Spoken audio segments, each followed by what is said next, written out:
All right, I'm back. Here's your panel. Let's see.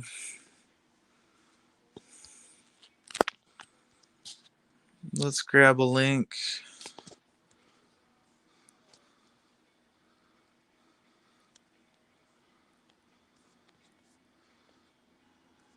If I could get to my comments here.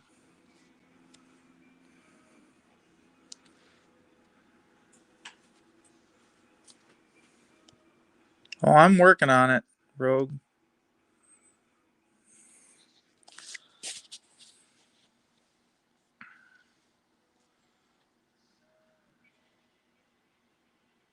Shit.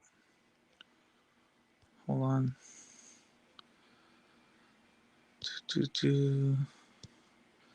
Oh shit, I almost blocked myself. Ah! Just kidding. All right. Well, there's the link. Hopefully it posted. I should go do this on the computer, but I'm going to do it right here. So it is what it is. Not exactly. Everybody charging up because it's on their phones. I got a charger right by me, though. Anyways, so come on in. The water's warm. It's lukewarm. Might be a little hot when you get in, though. Watch out. Oh, I miss FTP watching.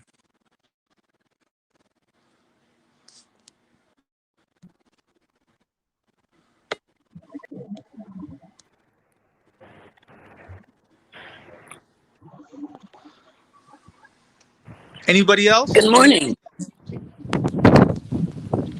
Okay.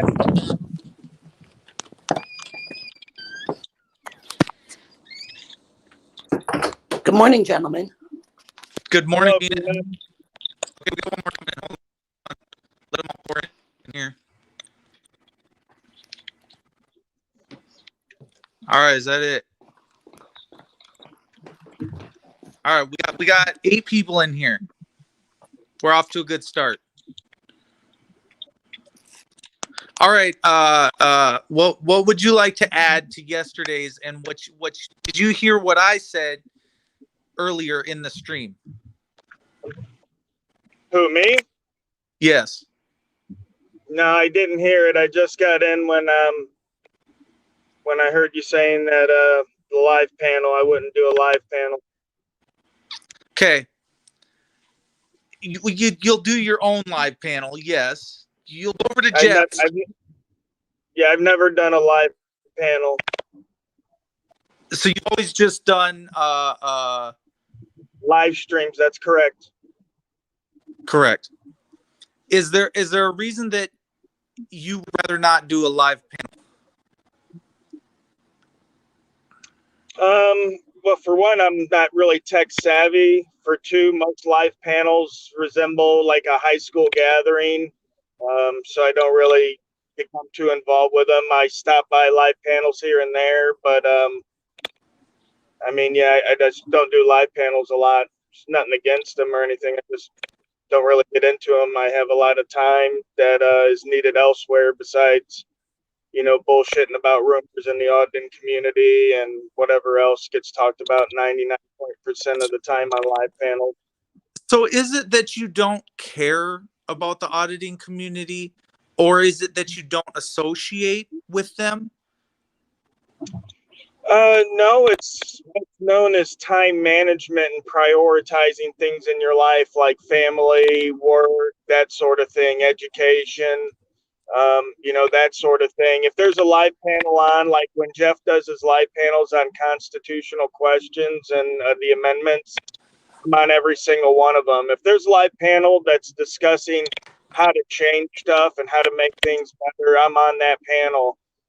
Again, 99% of panels are just bullshit talking, just this or that, rumors, this or that. So can we? Okay, so let's get to an educational panel, sure. So what do you call educational? Do you call what you were doing the other day educational? What was I doing the other day? Yesterday. Do you call that an educational Is that the essence of what you consider educational? Are you I could sure? consider it an update on my lawsuit, and then I was answering questions and talking with the subscribers. I don't say it was a college class that I was giving out now. What is your level of education? My level of education, that's hard to gauge because I just read books. I don't go to college, so it's hard to gauge. So you're saying you never went to college? I'm saying I never went to college and got a degree. Correct. And do you believe? Are you a constitutionalist, or are you? What do you consider yourself in the community? I consider myself someone that's looking to find the most freedom possible. Then why? I guess what I would ask is, why would you talk the way you talked yesterday then? Because the most freedom possible, you're saying that you. Oh, fuck. You're breaking up, FTP. Rick, do you really want? I cannot bring you up, and all I'm seeing is a blur on the screen. Rick, okay, so see, this is what you get: is fifth graders trying to pile on. I should just keep the panel to, and yeah. Please don't bring Rick up. Rick will serve no purpose here. No, he won't. Half the time I don't serve a purpose, right? Okay. Back on what I was saying. Do you feel that what you were saying yesterday is going to give us the most freedoms? What part are you talking about specifically, FTP? I talked for an hour and a half. I get that. In an hour and a half, when I'm hearing that we're all just supposed to conform to this piece of paper, I don't get that way of thinking. That's not thinking outside the box. That's thinking about your founding fathers and what they're telling you to do. Now, how, if I follow them schematics, and we've been doing so for hundreds of years, and we have not found freedom, period. How do you expect me to take what you're saying, acknowledge it, process it, and say that I'm going to have freedom at the end of this? Well, let me dispel your fears, sir. No man in any society will ever have freedom. Okay, so I'll just nip that in the bud for you there. Okay, so maybe you didn't understand what I was saying because what we've always been brought up on and our beliefs and this and that. But basically, throughout human history, and it will continue long into the future, if you are part of a society, you will never know 100% true freedom ever. Okay, so you can just cut that out. If you're looking for freedom and you're in a society, you're never going to find it, my friend. Members of society have obligations to other members of society. It's So do I owe you something? Do I owe you owe something? You owe society something. Absolutely, you do. What do I owe? What Well, let me ask you. What did I do to enslave myself? What did you do? You joined the society, my friend. What do you think? You can just enjoy the benefits of society and not pay shit? What piece of paper did I sign? It's called domicile by choice. Feel free to Google it. I'm not here to instruct everybody on how and what the law is and why it applies. It's easy to pick up a book. You're just saying how it is and how your opinion of how it is, and not even opinion. You come across as this is how it is. Nothing's going to change. and we're stuck in it, and we're stuck with it, and we can't think outside the box. That's what you're saying. So to 400 viewers, this is the message: deal with it, get over it. You're bound by a contract. You were bound into some domicile, what something wrote in a book. See, I think, you know what? Way too much reading the books. Because no, you can't tell me that this is normal. And you're like, well, you don't have to like it, and you don't have to like my opinion. That no. In fact, I don't. And in fact, you're right. It's we the people. So I think a few people need to come to the realization that this is not normal, should not be tolerated. And again, if I want you to acknowledge that the white people stole the Native Americans' land, and I want you to acknowledge that the slavery has continued, and that there are things that they are doing wrong procedurally, and in the court systems and in the justice system, it's broken. Of course, it all is. Listen, just because I understand how it works doesn't mean I approve of how it works, okay? That's a misconception I think you're getting here, fuck the police. Just because I've read and understand where we come from, how societies start, how they operate, doesn't mean I agree with them, okay? So I'll nip that in the bud right there. But the fact is, sir, this is the way it is. We are a part of society. You could try to change society if you'd like, but again, half the people in the country are going to believe the exact opposite of what you do at any given time of any given day. Okay? I don't swallow that pill that you're trying to give me. You don't have to. I don't want. But he is, in fact, telling the truth. And that's important, is correct? No. What's important is not ingraining history with what is right. Don't blur the line. But you cannot force someone else to believe what you believe in. But is that not what Can I say freedom? Is that not Freedom what has we've been generationally doing?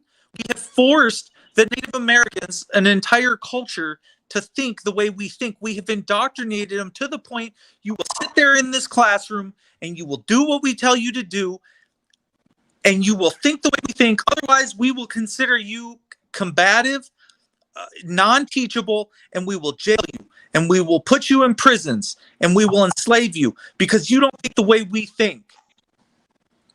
You don't see anything wrong. Nation. We will extinct Good you. morning. Hey, FTP, think of it this way. Freedom has never, ever in the history of man been given to anyone. It's always been taken, and in most cases, blood had to be shed in order to maintain freedom. So now, no matter how the rules are, if we don't continue to fight for our freedom, and that's what you owe us as a mankind, as being part of a human race, you owe the fight for freedom. Because if you stop fighting for freedom and you say, well, I don't owe none of y'all nothing, I'm just going to sit back and do nothing, then you gave in. You don't want your freedom. Do you want freedom or don't you? And if you do, you will continue to fight. Your kids are going to fight. Their kids are going to have to fight, because they will never give us freedom. They will constantly come up with a new law to take our freedom away, like in Florida.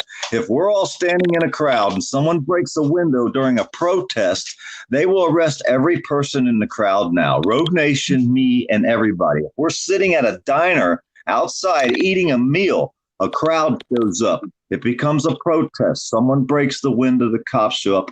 Everybody goes to jail. That's the new law in Florida. Now they're taking our freedom away with that law, majorly. Majorly, that's a direct violation of everything that we stand for. But yet now that's the new law in Florida. So they took away our freedom with the new law. Are you saying that I have to accept that, though? All right, you know what, FTP, I want to move on to Rice Krispies question in the chat because it's important. I've been a huge contributor of the 1A community. I'm going to continue to support those individuals who I think are doing a respectable job and deserve my support. And what you're talking about and what Rogue is talking about are individuals who get out up on panels, tear everybody to shreds, will tear the auditor or cop watcher to shreds, and talk about money and slam people. Why don't you stick up for those individuals, FTP? You've got a voice. Why don't you stick up for those who support you? I don't take support. What about my freedom?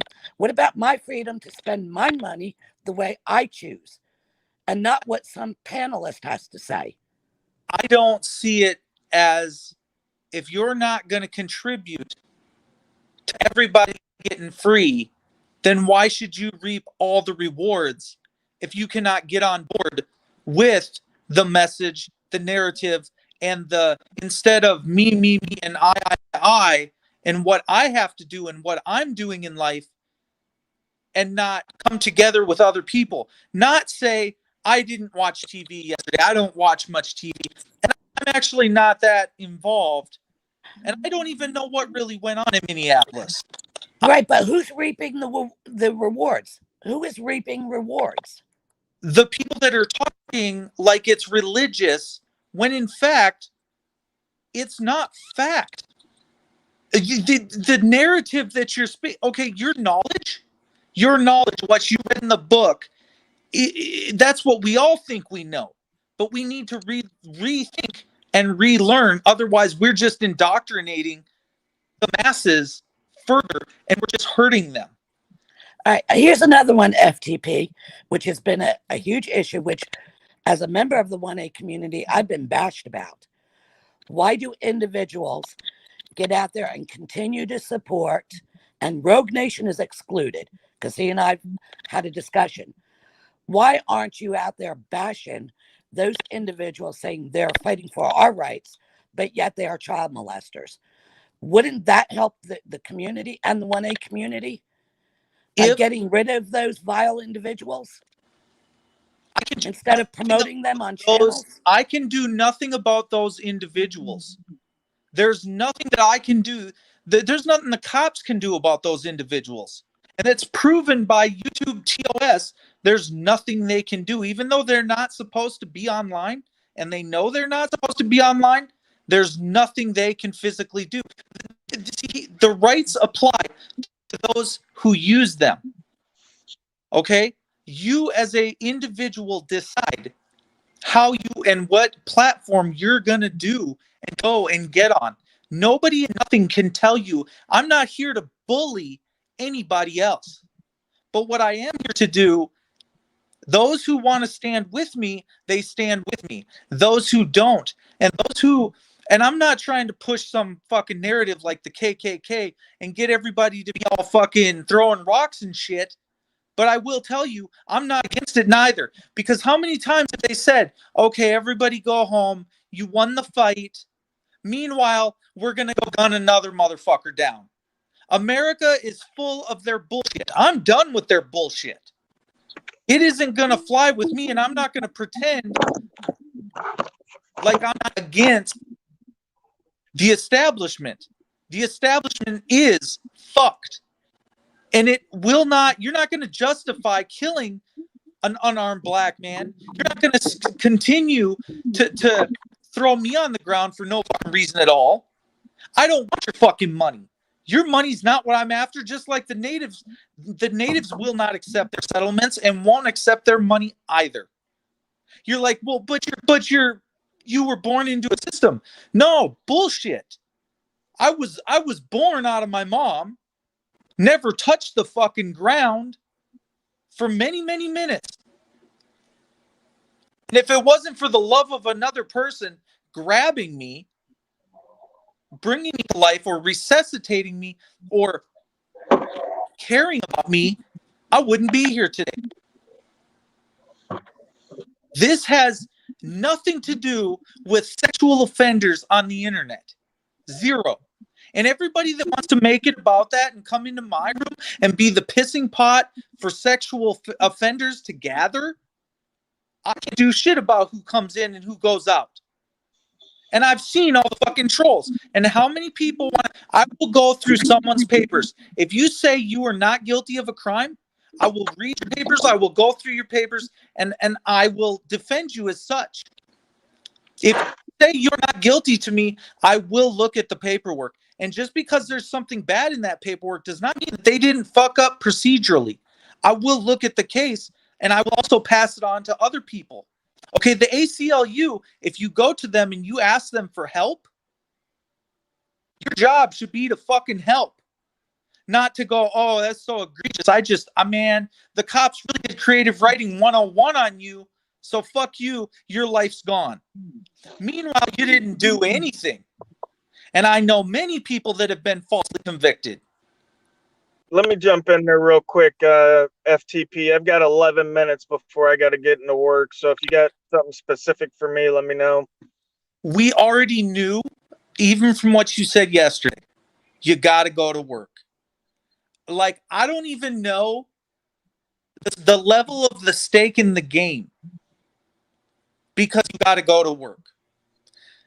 Sometimes your entire life and what matters the most, it just kind of shows and it comes out. FTP, you're going off the rails.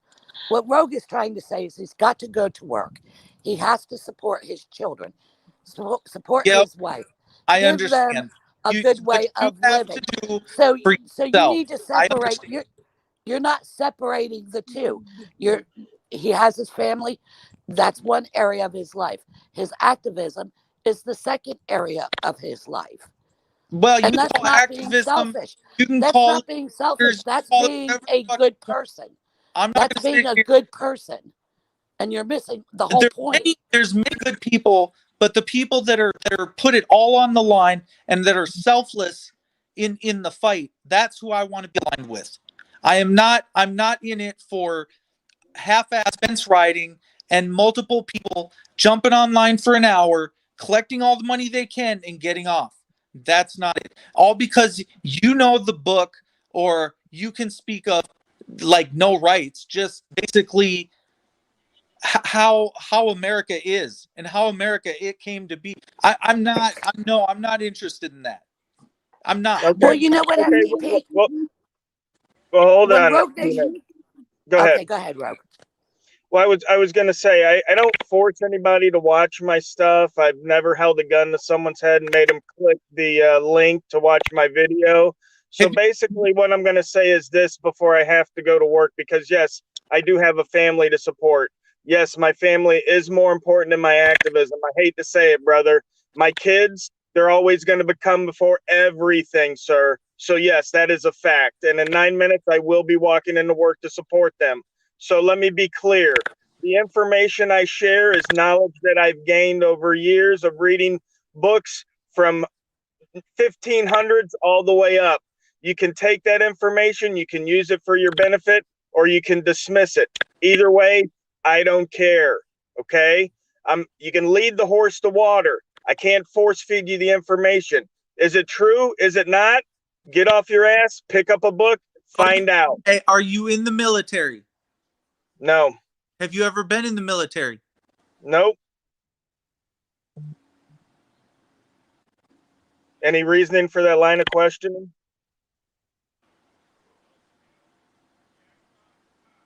I'm just looking at your name. Okay. Were you looking at Colonel Sanders' name when you went to go pick up KOC? How did your name appear when you come up on the stream? Majorly awesome. Okay. That's his channel name. That's what he goes by his channel. What's okay? So history. I ask you, which side are you on? Are you gonna revert back to I'm for the Constitution? The Constitution doesn't grant us freedom, sir. I'm not for any society that doesn't grant us freedom. Again, I'm all for freedom. I just realize that in society, men can't be free. Okay? Feel free to go to any sociologist, anthropologist, ask them, in society, are men free? It'll take you like 20 minutes to find a sociology or anthropology professor. They'll be more than happy to lay it out. Dr. Sean Berry, a fine member of the First Amendment community, has PhDs in sociology and anthropology.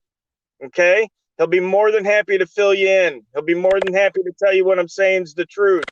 Again, take that information, do with it what you will. Well, I don't think a PhD got anybody anywhere in this country other than a lot of people killed and homeless and out of work. Of course. That Of course. Nothing's ever came good from a man with a PhD. When someone like Bill Gates runs the country, let me tell you, we're in a sad time of affairs. So until people start actually caring about one another, and instead of a PhD, we might get somewhere. Humanitarian. What I'm saying with the PhD is you can take your information from some idiot that's sleeping on the sidewalk, or you can get information from a guy with a PhD. Your choice. I'm right with the guy on the sidewalk. I can tell. As well as the same guy up at the top. I'll treat you no different, except for on what comes out of your mouth and your actions. Absolutely. So you believe that a guy on the side of the street never researched sociology and anthropology as knowledgeable on society as, say, someone with a PhD? Yes. All right. I got to go, guys. I don't have time for tomfoolery, but I'm off work at 8 o'clock if you guys want to discuss something with merit and actual relevance. Yeah, Rogue, I'm going to send you a text later on today. Have fun at your job. I will. Keep working with welfare. Wolfie and I are heading to Philadelphia. We need your money. Society always needs other members of society's money. That's how we support each other. No, it's not. And I'll continue to contribute to who I believe in. Caring, kindness. That's how we take care of each other. So, all right, Rogue, take care. Enjoy your day at work. There is no handouts. He's not That's getting right. a handout. He's working. We have to work. That's right. We have to work. I know you have to go to work. Right. So that way I can pay taxes so you can sit there on your couch and collect them. Sorry. He's right, FTP. Well, I know I'm always wrong. I have no education. What can I compete with? I have nothing. I totally get that. You know, Big Shit, he said it for a really long time. I'm just a piece of shit. I'm just well, you know what? I think out to shit. Yeah, but I think what you're doing is you're confusing.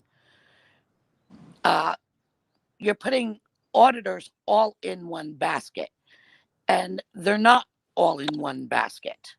You have someone like Jeff, and then you have someone like Rogue. Okay, then you have someone like Bird, and someone like 10th Man, who are out there saying that they're out there speaking about our rights, but in another breath, they're vulgar, they're vicious, they threaten people. Is that freedom? It is them expressing themselves in whatever way that they want to, and we should. So you believe it's okay to put children's pictures on on YouTube, right? Are you okay with doxing children? Do I put my own kids' pictures online? No, that's not what I'm saying. Yes, I do. You have that right to do whatever you want with your You're children. right, I do. You're darn right you do. But do you have the right? Do you have the right to take the child of someone else and put that child on your channel without their permission? Do you have that right? Or do you believe you have that right? I can literally film whatever I want. Yes. And Ian McGuire. I am saying. Listen to me. Ian McGuire has already proven that fact. I'm not talking about walking down the street or a Disney World. That's not what I'm talking Well, I about. can say that I can do it. I can say that Bird can do it. I can look. If So are you saying it's okay to, because you're mad at someone, to go to their Facebook, grab a photo of their child, and then take that photo of that child and put it on your channel? you can do whatever you'd like. If he did not violate the TOS and you did not file a C3 whatever it is, which why would you let a man be a man and let him do what he does for his country in fight in whatever way he deems possible? And let me tell you, if you come at someone like a spider monkey, you don't expect to not do one to others as they do to you. I mean, I guess we've all read books. We can go back to how it is. We just fight. That's what we do here in America. We just fight. So you think fighting for someone's freedom is taking the photographs of someone else's children without their consent and putting them on your channel for nefarious reasons? You think that's right? I think it's against the law. I put many people's shit on my channel. Do you put their children on there? That never said they wanted to be on. If their kids are all standing there and they're getting drug out of the car, and there's 3-4 Native Americans, yes, I'm doing it for their safety. They may not want kids on the channel. If you come and file something against me and say, hey, I don't want my kids on there, that's fine. Yeah, but I'm not talking about public. Me and get mad and FTP, say, I'm not talking about photographs taken in public. My car. So you're missing the point. You want to, same way with the mouse bullshit, the same way with any other News Now, Patrick, and everybody else. I don't give a fuck about everybody else. I care what I do. What I do at the end of the day saves or makes or defends people or helps people. And my actions are what say that. By me picking up the camera. But I guess we can all just go to work. I should just make an excuse now, cop out, and I got to raise my family. Because I can't do anything more for anybody. Come on, Yoda, you little chicken. Yo. Hey, Rice. What's up, y'all? I'm not making any progress here. Look at me in my posh apartment. Ah, yeah. Nice view. Oh, it's so good. The YouTube money is just flowing in. Is that what my contributions paid for? That's where $5 from you every time I'm online. Thank you. You're welcome. No, seriously, what the fuck, dude? What's the problem?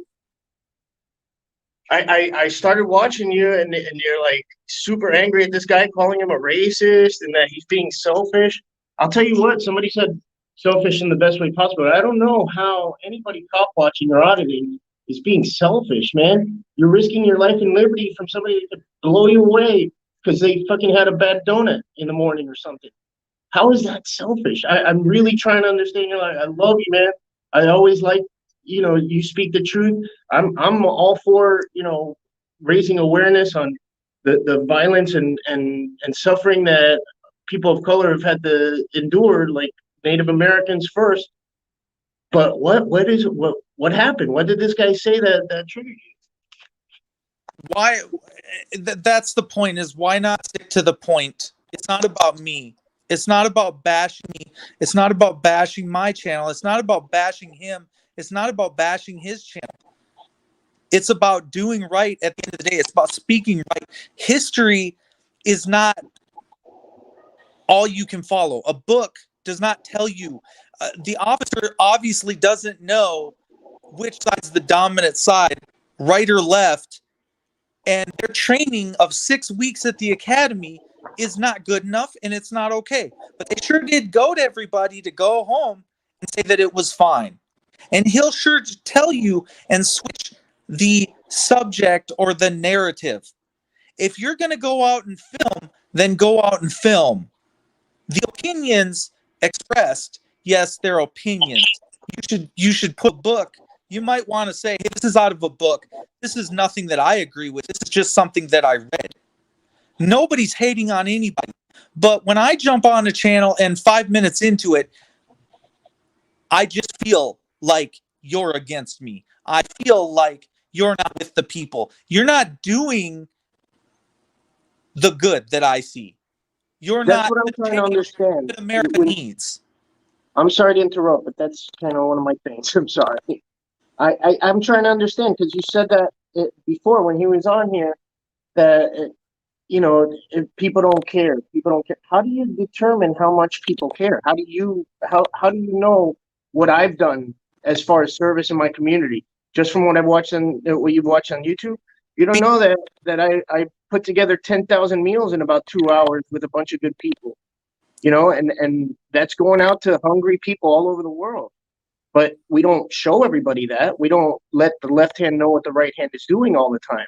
No, So how you should always be and that all he cares transparent. about is money? And Why is dude, it? a Hold on. posh mansion is far from where he's living right now. He's got a big 10 acres and they've got chickens. I want to get chickens. Am I gonna have to suffer the wrath of fuck the police if I get chickens though? Like I'm not doing something. I'm not contributing to society because I make money on commercial real estate. I mean, I'm making money doing good, and I don't know a better way to make a living than doing good. Okay, is it doing good when you're spreading the false narrative? Is What am I spreading as a false narrative? And what is the garbage? No. But what is You it? won't Is say it that all that we are channels. stuck in this society and you don't like that? I don't like it either. All right, but we're kind of stuck, and the best way to Is take money from fight it. other people? We That's have to the best way. understand it. We can't turn a blind eye to it. We have to learn and understand it and read the books and understand what those fucking tricky words that the legalese, how they use it. And we have to use it to our advantage, you know? And No. seriously, dude, They're if dumb he has or only a 6th grade to fight education, them. It I doesn't went to work like college. that. I That's learned a what lot he from that said. guy. You can't take a system. I already thought that. On one stop. Well, if I just learn the law, and then if I just spread this to the community and I bring them out of poverty by being smart enough to learn their own rules and then use them against them, and that's where castle law comes in. So when you're sitting on the side of the road and they point a gun at your head, you say castle law, and then you just take care of them. No, it's not working, because even the people that do it just about or get yelled at or almost get shot. It doesn't work because their own rules don't fucking work. The game is rigged, the deck is stacked, and it's all against you. And you can tell I'm wrong all day long. Well, you know what, FTP, I want to say this because The people Michelangelo sticking it to the man are doing something about it, though. Yeah. We're not just going to lie down and take it. Yeah. Michelangelo in chat There's brings a up lot a of great people point. lying down and taking it. FTP, you are sitting home, right? Yes. Doing nothing but sitting in a chair, correct? Yes. And you're judging of others. Correct? What am I judging? Well, you judged Rogue for 30 minutes. You said that he got hundreds of thousands of dollars in donation. That's not true, man. Nobody gets hundreds of thousands of dollars in donations. Not even thousands of dollars in donations. And you called him racist. You're saying he's selfish. And seriously, man, like I've had heated discussions with him about race issues, and I could tell you, man, he's not a racist. If he is, he doesn't know it. He doesn't know that he's being racist, and I don't know. I don't see it. I can't. Ignorance is no excuse for the law, and ignorance can no longer be tolerated. And when you see it, and when you hear a guy talk a certain way, you realize what the fuck is wrong with America. You wake up, and it's nothing you can turn off, but you realize what you're in the middle of. And if we continue down this path, nothing will get fixed.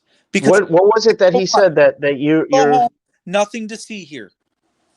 Give me an example, please, of what it is that you have a problem with that he said. I don't listen.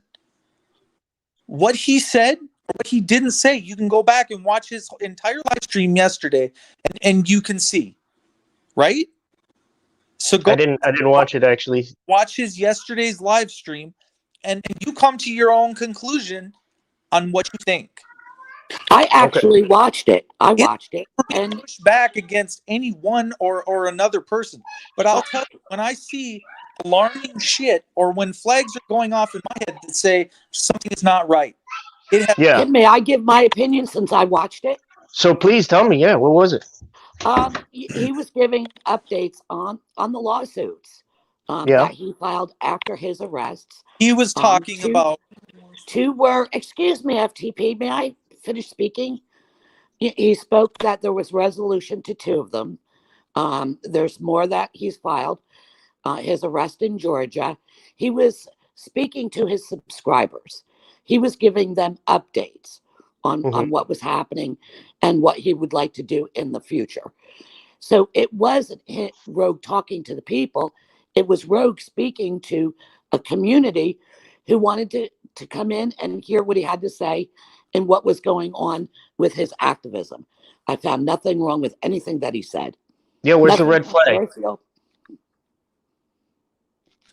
Please, just one example, FTP, because I'm going to listen to it pragmatically and honestly and unbiased. You don't find that somebody saying that this is the way it is, this is the way it'll always be, this is the way that it's listed, quoting off all of the parts you honestly don't want to hear and never want repeated, and the fact that it's fear mongering. That's what I called it in the chat. I said, this is just fear mongering. You're telling people how it is. It doesn't make any sense. Can I do a little bit of fear mongering here, please? No, it's a fact that when I take my kids out of the hospital, they're being given to me temporarily until the state decides that I'm not fit to have them anymore. That's a fact. I don't like it. I fucking hate that, and it strikes fear in my heart. I'm not afraid of anything except losing my kids, and doing this shit might cause them to drum up shit like they did to Winston Otto Knowles. You guys know that, and how is that? And that's the real focus. The real focus is the kids, though, right? I mean, let's face it. As much as we avoid dealing with kid stuff, what's up? Yeah, man, I have my kids. I want them to grow up, respecting police, not fearing them. And well, my kid's gonna learn something, different. Did you just say you want them to grow up and respect the police? Yeah.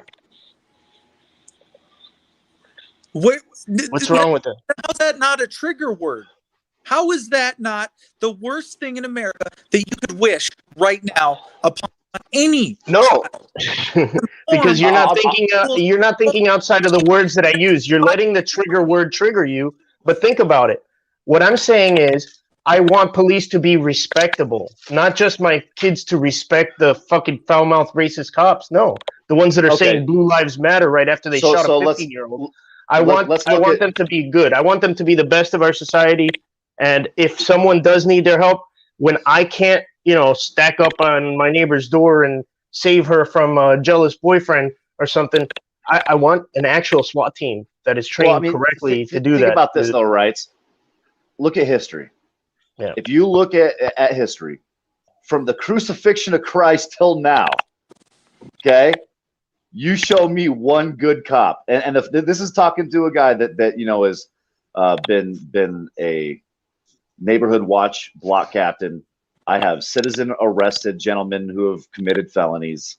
I have been criminalized. I've also, been an honorable member of society for 20 years since being criminalized, and now I'm being criminalized again. This is the one thing my kid will know, okay, is that there's going to be good officers and there's going to be a lot of bad ones. And that's just based on history. You can't change that. And so I think that the key element is to teach discretion and to teach discernment, right? So that child is going to have to, like the rest of us, gauge a person. When I walk in and I see an officer who's respectful and conscious of, my rights, I don't ridicule that guy, right? Why don't I ridicule that guy? Because he has some fucking respect for himself, and he's You know got what, respect for Bird? others. I'd like to kindly interrupt because the issue that FTP brought up earlier was that auditors are selfish. They do They are though, everything for dude. They themselves. are. They are. So They are though. here I go with my point. How? And the one know about contributors. Do I have I not contributed to you? You absolutely have. You absolutely Okay. have. So why am I vilified? Why am I vilified as a supporter? Yeah, me too. You can talk to anybody here, but most probably you've gotten a 1776 or 1791 donation from me. I don't keep this money. I spread it out. You go to Janet's Kitchen every Sunday, and that's kind of like my church. And you know what? That's Monkey. And I'm glad that you're here and Wrights is here because I want to be able to say this freely. You know, I've donated to you. You've always been good to me. You've always stood up for me, and I've always appreciated that. But when you've got someone that you pal around with, 10th man, to come personally attack me, it started because I would not give him Rogue Nation's phone number. That's where the animosity began. And then he had the audacity to dox my daughter. Because I of don't that think anger. 10th man doxed your daughter. Yeah, he did. You didn't hear it? Nope, sure didn't. Yeah, he did. Well, I'm sure that if And 10th man doxed your daughter, Bird, I'm sure if 10th man doxed your daughter, it is nothing that he did intentionally. He blamed me for it. He blamed me for it. Interesting. Well, I definitely want to see some receipts behind all that because I go to don't Paulie's. He did it on Paulie's channel. Go to Paulie's. Well, that's gonna be a little hard. He's shut down ever since I busted him out for not paying his child support. All right, talk to Shiva. Shiva will tell Fair enough. That I can do. Totally off subject here. And no, it is the subject because that's you're bringing it up. You want? Hey, I got something off topic because I got something off topic before I go. I gave you contributors who support others, and that we're supposed to walk lockstep with you. So hold on. So 10th man doing something wrong, you want to call it out. And so what I do is when I see something that I think is wrong and I want to call it out, I call it out. Call it out though. What have you seen that's wrong? Saying the state of our union sucks, and yeah, we can't really do anything about it but record the police and the government and show everybody how fucked it is. No, it gets deep than that, dude. We got things like PayPal Patty, dude. We got the fucking issues that have popped up with fucking News Now Houston. Okay, we got constant shit over the top of the next constant shit, dude. You know what I mean? We got. I mean, no offense towards Omaha Cop Watch, but that motherfucker's constantly trying to bait, right? And you're talking to a guy that has built his YouTube career on the baiting of cops, right? Like I've learned from 303, probably the best baiter in the market. Okay. Here's the truth of it. There is a reason why so many of us have been labeled frauditors because of the actions of people that do very similar things to what we do. You know what I mean? By who? But labeled by who? Bootlickers that don't want to see the truth? Labeled by the general public. Well, I hate to say it, but it's labeled by the general public. The same way that we, the general public, have labeled cops, we, the auditors and or cop watchers, have been labeled by the open public. Okay, so take it in for what it is, but it is now a stigma, right? Like all these bad actors and all these bad actions have caused a stigma that has ultimately led to our labels, whether they're justified or not. Okay, I'll feel you. I know those names that you said. You never hear me talk about them. I don't talk about people I don't like, and I won't ever say that. But you will hear me talk about people I like, and I like Rogue Nation. What did he do wrong? Why did he get singled out and put in that group of other people? Because he spoke to his subscribers and his supporters, and FTP didn't like it. Listen, the same reason as I didn't like what you said about respecting the police. Yes, I want to be in a society where we respect each other. Yes, I want. Right. I misspoke. I meant having respectable police instead of the fucking tyrants that we have now. And that would be a beautiful thing, right? That solves a lot of problems. But you know, that's generations away, and the key is to teach our children love all life. And that's how we get rid of racism. That's how we get rid of school shootings. That's how we get rid of all that shit. Why do we need to wait a decade? And it's not the easy answer. We can't legislate it. AOC and Ted Cruz aren't going to do it. You know? Right. Why are we waiting a decade to filter bad cops? No, we can't. Why not hold them to a higher standard now, right? We can solve this problem in fucking months. You know what I mean? Months. Start pulling files, start looking at fucking people with complaints, start jerking them and sticking them into the bed. I'm so glad you said that. My attorney in Alabama called me to tell me that my case is being dismissed in Mobile by them, not by me. He told me that the cop who shot Dante, she never had anything bad in her file. And I said, if you don't understand that that's a female cop in a boys' club playing to your understanding of what female cops, she knows you're going to gobble up her excuse of she did it by accident because she's a female, and that's your stigma that you have in your head that they always fuck up. I gotta go.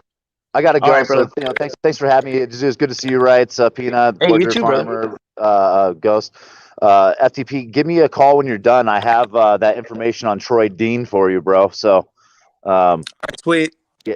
That lawyer done with everything. Hey, Bert. That lawyer was saying that she didn't have anything bad in her record. Of course not, because she knows how to play the system. So if we're going to pull the files and find out who has bad records, we're going to get rid of the clunky, unsat motherfuckers. Yeah, that's good. But the slick ones that know how to play the system who don't get caught are still there. And they're still hiring the other people who are like-minded, who are going to be team players. They're going to be in internal affairs, and they'll put them in internal affairs to get all the people off, unless you commit some atrocious thing that Poor Dirt Farmer will have on his channel. I want you to know something. And those that commit the atrocious crimes and the crimes against black people and oppressed people, those are the ones that need to be pointed out. Those are the ones where you need to find out where they live. You need to find out where their phone number is, and you need to go to their house. You need to stand outside their house, and you need to ask for the change immediately. You don't wait, right? So what we're doing is we're like, oh, well, it's not good to do things out of anger. Well, in this case is when you're going after a bad apple, you go after the throat, and you make sure that you cut off that supply so that they have to go into a different profession, quit their job, and not mess with little kids. Okay. But realistically, how do you do that? Just standing in front of their house recording? Their house, through phone calls, through getting and talking to the upper people to take them out immediately. If they choose not to, now that's a whole nother separate issue, and it gets messy. That's right, because you know what? When we were toying with the idea of doing predator poaching, I was thinking, to what end? You know, what are we going to do? Is this guy going to just go home and blow his brains out when we expose him? I want to have a solution to this. So I talked to my cousins who are psychiatrists and psychologists, and the unwritten consensus is there's no fucking medicine for those people. And they're going to keep doing it. Even if you stand in front of their house, even if you do that. Kind of the way that I love freedom. They're going to throw me in jail 3 times last year in as many states, but I'm going to keep fucking doing this. I have to do that. Does a girl need to be put in the back of the squad car, then be assaulted physically, mentally, and sexually while in that police car? You know, at what point are you going to say it doesn't need to happen? No, we're looking for those guys. We're actively looking for those guys, and it's form. They're in a squad car. If you find some people doing this who are selfish and they're not really looking for that guy, then that's one thing. Kids after assaulting a woman in a police car, and they're having these babies. They're having these kids. Now, look, you're right. We can point the finger at everybody else, and we can point the finger at ourselves, and we can just take care of our own backyard. I should not have to go out there and take down their names and their numbers and their addresses. I shouldn't have to Google them. You've actually heard me say that a couple times in my last a few audits. I've told the cops, I said, hey, you know that thin blue G-string is getting old, man. Like, I'm out here risking my life and liberty with my kids back at home. When if you're a good cop, you should be doing this. You should be cleaning your fucking ranks. Stop making me do it, you know? But they're not doing it. And they're afraid of not getting backup. They're afraid of being bled out.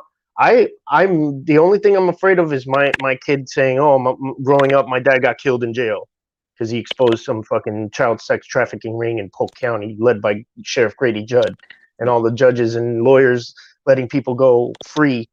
2019, they had hundreds and hundreds of arrests and one lousy conviction. Why? Somebody's getting their fucking wheels greased. And dude, to say that like we're going out there and being selfish when we're trying to fucking point that out that could get us killed easily, that's just a slap in the face. That's why I felt compelled to come on here and be like, what the fuck, dude? I don't know you to be this way, man. And I want to say that I respect you, and I respect what's coming out of your mouth right now.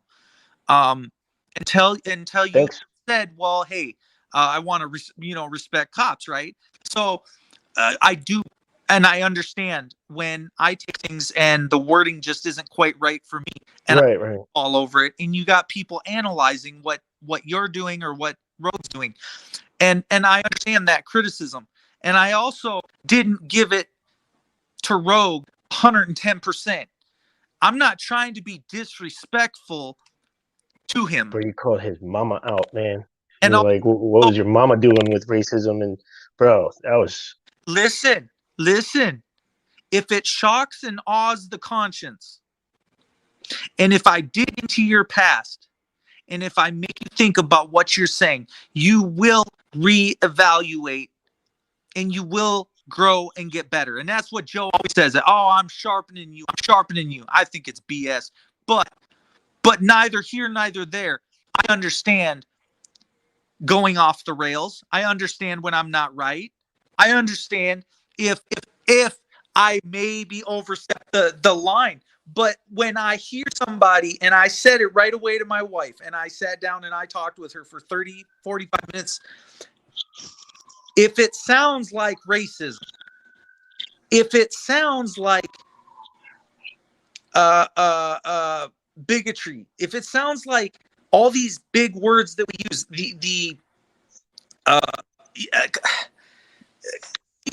we don't. I know the little the microaggressions that people have spent 70, 80 years learning how to tune down because we can't have whites only signs on the fountain anymore. Yeah, I know what you mean, but you're hearing that from Roe? Example. I really want to know because I'll be the first one to send him to hell once I hear him saying a racist word. You know? Hey, I've said a racist word. Okay, right? So I'm admitting it right now. I've said it. I've said a racist word. I've said it in a tone that has not been okay. Well, FTP, you and Rogue are, I'd hate to say this, but y'all are polar opposites. And I've never heard Rogue Nation utter a racist word. Sorry. Listen. With rights. Then watch his video yesterday. Go back, rewind, play it from beginning to end. I don't know. It was an hour and a half stream. I don't know. I was probably only in there for 10 or 20 minutes, but you'll see my bad comments. You'll see my nasty comments in there. And it is what it is. If you choose to only associate with one guy in the chat when his questions or whatever pops up, that's fine. But just I know what you're talking about. And that individual, wait a minute, the individual he was chatting with was actually someone who he is working with. You're trying to defend somebody that does not need defending. I don't know why you took that personally. You don't need to defend them. That's what I'm saying, Peanut. What I'm saying is everybody has to be accountable the same as me. And across the board, you have to hold yourself accountable. And at the end of the day, is if I mess up, then I'm accountable. And do I expect them to pay? Do I expect reparations? No. But well, I should. But you can't come on with an arrogant, self-entitled sense of being. Joe Cool, FTP is trying to lead us to believe that Rogue Nation is racist. That's what we're discussing, Joe. I'm trying to figure out why. Like Me too. you I didn't said see anything you said that racist. there are things that he said, but Go so far this is what I've taken from what you've said. He had 400 people in his live stream. You only had 20. He gets a whole bunch of money. You want him to give it to everyone. no, I mean, dude, don't count other people's money, Miro. I dude, mean, listen to me. Listen very closely. yeah, please. Watch the hour and a half of his stream and tell me that it aligns with, or that it should align with your or mine or you yourself, that you are okay with America and the look that that gives us. That you're okay with an auditor or anyone saying that or speaking like that. No, you can be a leader. You can be a major. You can be a sergeant. You can be whatever you want to be in America, right? But pretending and looking and putting off that persona, it's not a good look.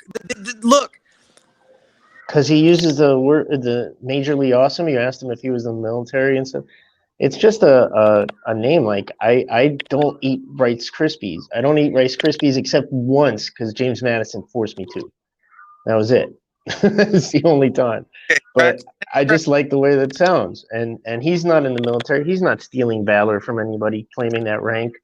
I was joking with him after our debate about the Civil War. I said, why didn't you change it to generally awesome? And he was like, fuck you, shut up. I'm not going to change it to that. So I don't think he's a racist, man. And I'll watch the whole thing, but I think I'm going to come away with the same point of view as Peanut, that he didn't say anything wrong, unless you tell me what it is I'm supposed to be looking for. What was it that you took as that's unacceptable? When someone sounds like it's been handed down generation from generation from generation, when you don't even know what you're saying is wrong, when you don't even know what you're doing is wrong, that's the most arrogant, that's the most ignorant, that's the most non-self-awareness person or place or positioning in Am your I being a jerk for showing you this background? Am I being a selfish asshole for doing this? beach in Florida. No, you're not being a jerk. She just got Yeah, and I work for this. sisters from the sun. I'm not jealous of the sun. I guarantee you that, because I know how deadly the sun can actually be Yeah. without some sunscreen. So I look at it like, if you can't figure out what's wrong with America, and if you can't see it at this point, and you want to say you just went to work, you never watched the George Floyd trial, you never paid attention, you're just off in your own world. You're just doing your own thing. You know what? I got a life. I got kids. I just don't need to be self-aware. Come on, dude. You got to be self-aware. You cannot think this is okay coming out of your mouth. You can't. No, maybe nobody else and everybody else is too scared to call it out for what it is. Look, if you watch it and you say it's not what it is, and it's not what I think it is, and when I use the words racism, everybody goes straight to, you said the N word. That's Joe's hitch. He's like, you said the N word. Oh my gosh. Look, don't take it. I mean, the word is not what we're rallying against. It's the constant, it's ingrained in you.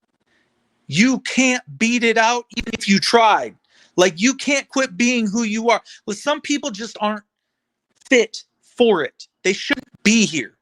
They shouldn't, they don't love, they don't care, they don't empathize, it's all gone. You can see it in their face. They're not in it to win it. They're not in it for constitutional rights, liberty, justice, freedom. No, you can hear it in their voice. You can hear it in their voice. Hate. Oh, I've had people, their fair share of people.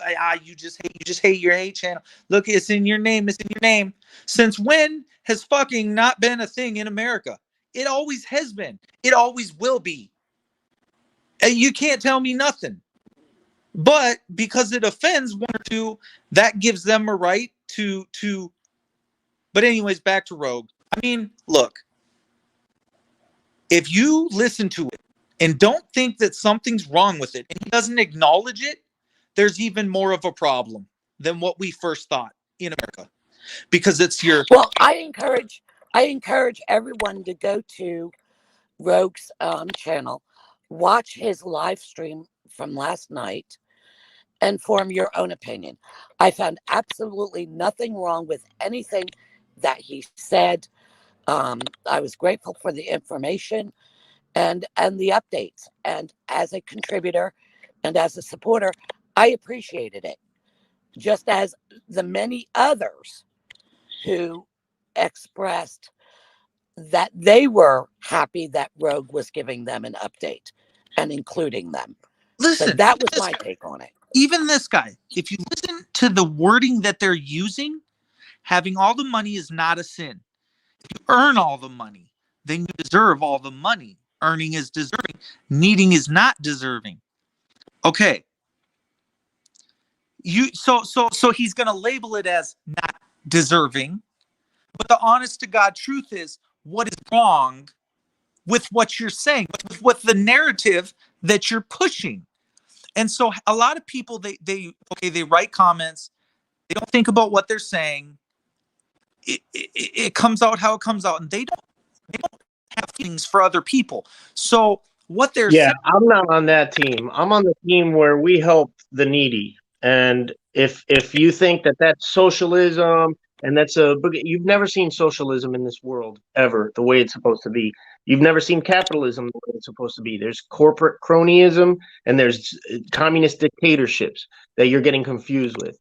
Now, if somebody is needy and they haven't earned any money, I think the most vulnerable of our society need help from the ones who can help, and that's where charity comes in. And you don't need a God to tell you that. You just have that in your human fiber. If you're a good human, you want to help the needy. And I'm talking about somebody who was born with cerebral palsy, who can't go out there and earn because they're stuck in a wheelchair and can't move. Something like that. You're gonna say that they don't deserve stuff. I don't believe a widow with a burnt down house deserves our tax money in a break. That's what charity is for. That's what churches and service clubs are for. That's misappropriation of our government funds if you give that widow tax money. So there's a difference. It's not, just give anybody who's, begging money. You have to, determine who actually needs the money. And that's something that we haven't done.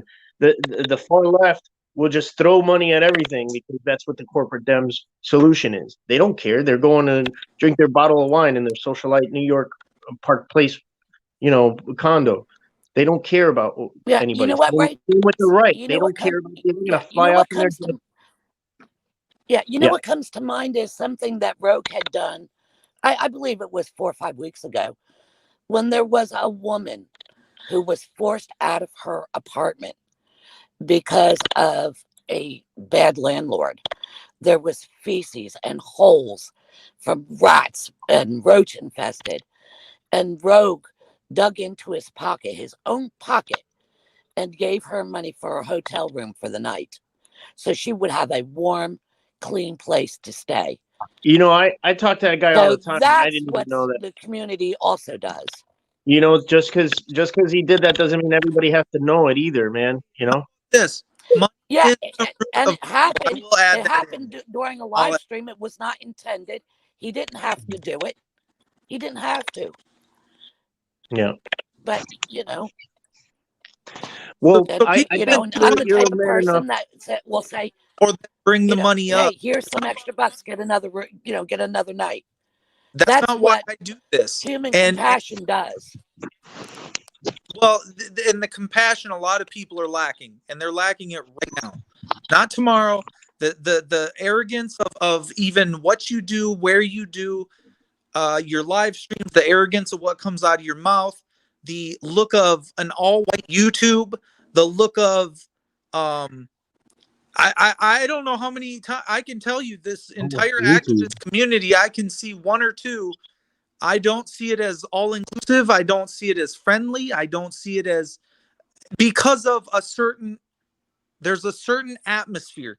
If you do not project the right atmosphere. And when I say project, that does not mean fake it till you make it and appear to be on the right side. So that means you're sitting in an interview the morning after the riots and you're like, well, we need to be more inclusive and we need police reform and we need, okay, so you said all the right things, but boy, you sure, let's see what it amounts to. Is it gonna amount to a hill of beans? Oh, and who am I to say what it amounts to? But I can tell you, I've seen this before, where everybody goes to everybody and everybody makes you feel good for a day, so that you go home and you quit fighting. How is it an alt-white YouTube when I know a lot of Latinos and Black people doing this too? What do you mean? I want to understand that. Well, maybe I'm not coming across the channel. Maybe they're not pushing their feeds onto my screen. I see who's live. I'm constantly, I try and check who's live a lot. I mean, if you want to see all inclusive, I just took a picture with me, Jay Surreal camera, and James Madison. Somebody said that looks like a fucking human yin yang. Like Jay Surreal camera has tattoos all over his head and stuff. And, and then you got James Madison, a little ginger boy on the other side of the table. The greatest interviews I've seen with the founder of like Black Lives Matter Florida, and so that chapter up there, and to me, yeah, I was amazed when I seen that, and an interview done with two different polar opposite people, but they can come together. Oh, with our love of freedom, yeah, the love of freedom, and I just see it as we shut a lot of people out in the way that we talk, the way we present our channel. I mean, I wish I could only be as good as that guy. There are people that you look up to, and there's exceptional people in the community, and they're just the ones that flourish. But now, do I watch Rogue all the time? No, I don't. But just make sure your message just gets out there in a way that is positive, aligning. And if you did slip and you're like, well, this is kind of negative, or I see what maybe he's saying here, or the arrogance, you reach a point when knowing everything and being a know-it-all is not what's important. Being humanitarian, being social, connecting with your viewers. Maybe he does that. Maybe that's proof, is because his channel's as big as it is. But I feel like when you get so big, you get that bigger head. And then I start wondering, who are your parents? What is your background? How, I don't want to dig to throw dirt. Or think too much about things. Well, I just want to say something to like where you said I want to say that something to arrogant, Citizen it's Z too in the much. chat. Citizen Z, you have hit the nail on the head every single time. Kudos to you, my friend. I can't see the chat. What do you say? If you can go back, he's just laying the truth out that we've militarized, we've allowed militarizing of the police. Yeah, and other good HR things. 1714. He's making great points. If anybody has read that, like, ask your representative to support it. If you haven't read it, go out and read HR 1714, demilitarizing our police. Have your representative support it, and hopefully it'll become a law. Because, like I said, we do need a SWAT team for people who don't know how to, defend their own neighborhood or something like that. When they do need the police for like a hostage situation, we need a SWAT team. But we don't need every fucking cop to be a fucking SWAT member with tactical gear and ready for war. That's militarizing our police, and that ship has sailed. We need to demilitarize our police now. I think you're totally on point. I think we should end it there. I will retract on the, if I straight out came out and called him racist, I would say that if you look at his last live and look at his actions, I think actions speak louder than words sometimes. I think body language Right, but that's your But perception. That's and not and everyone and else's. It is something my perception, and I'm also. willing to Let admit me say that. this: one of the problems I have with people calling other people racist when it's not is that I fight fucking racism every day, and it takes away from my valid voice if there's an invalid accusation out there, because then people say, "Oh, you're just calling everybody racist, just like this guy was doing." You know what I mean? It has to be, and I'll call out the little micro stuff too. But shit, man, I mean, I've Well, driven 9 hours in the car with this guy, and I'm attuned to that. I know the fucking stench of racism, and I fight it every chance I get. And I didn't see it with him. There have been a couple of topics that he and I have discussed that he's wrong about, but he's not racist about. You know? and so you never got the feeling that it was you never got the feeling that it was a slogan that he shouldn't have said. You just said you were offended, like, so it hurt your feelings, but you never once did it cross your mind that you thought the way he was coming across is, or maybe you did, arrogant, or he's just not willing to see it another way. Yeah, the word arrogant, it's just where your opinion is coming in. That's your subjective view of that person. If I think someone is being arrogant, it's because I'm disagreeing with them and they think they know it all. But do they? Do they know it all? No. Nobody knows it all. And one thing that I know, that guy says he's always learning, and I am the wisest man in the world, for I know one thing, and that is I know nothing. And that's how, like, one thing that I admire about that guy. He's always trying to learn. I'm always trying to learn. So I don't think arrogance and that guy jive together. I think, again, it might be a more personal thing that you were feeling there, and I'm gonna watch it. I'm gonna watch the live stream, but I ask you to watch it again and try to think about what I've said. And like I said, I'm not just trying to defend him, because he's my friend. I try to defend the truth before anybody. That's my only loyalty, is to the truth. And But that's what he tried to say. Well, oh, see, I don't want to get back into it. I'm gonna let you watch it. All right, I'm not gonna gentlemen, I've got to bow out. I've got to go meet Wolfie later, and I need to get ready. So peace out. tell him I said hi. Tell Wolfie I said hi, and I miss all right, him. watch for us. We're gonna have a I special miss guest my with best us. friend. Take care of We're that. gonna have a special guest with us. Right on. I'm not. Oh, I'm not giving up the guest, but everybody will enjoy it. I assure Cool. you. All right, guys. Right on. Peace out. Peace out. Bye. Hey, thanks for having me on and letting me talk too, man. And I, like I said, I've always respected you, man. I love your name, and I've always, like, since I first started, I've watched you, and you've always, spoken the truth. And then I saw this, and I have to wholeheartedly disagree, man. I can't say that I've ever seen him acting, in a way that you can say he's arrogant or racist or greedy or selfish. No, man. I mean, this guy is. You can say you can say that